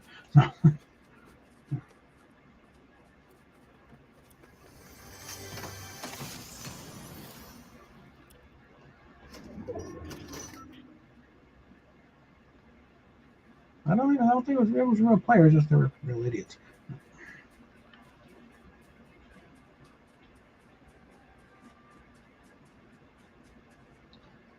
Okay.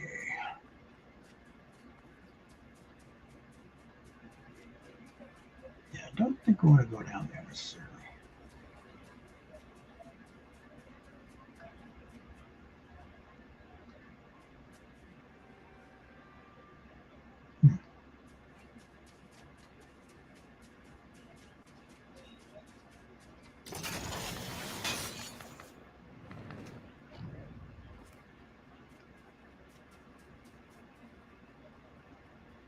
Yeah. Someone's been down here, so. Oh. And someone's still down here.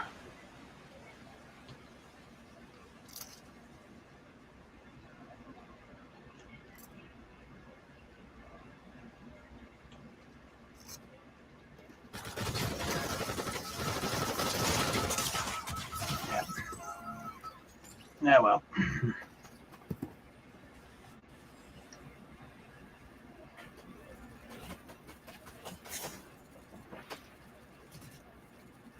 Isn't this one of those boons you can run on water?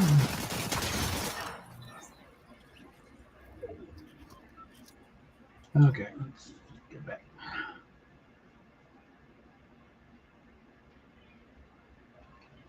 Yeah, with 3.5 hours, that's usually about an hour and a half more I'd like to do. So, Granted, part of that was replaying the video, but still.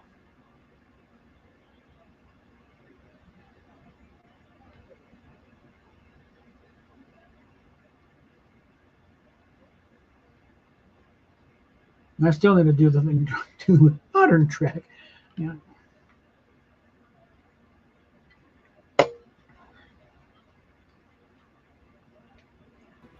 I might break that into 2 parts. First deal with JJ and then deal with the idiots that came after.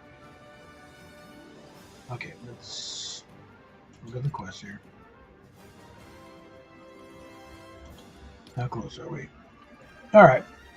10 away, we got that. So that's conceivable without a game. But I think with that, I'm going to go and wrap it up.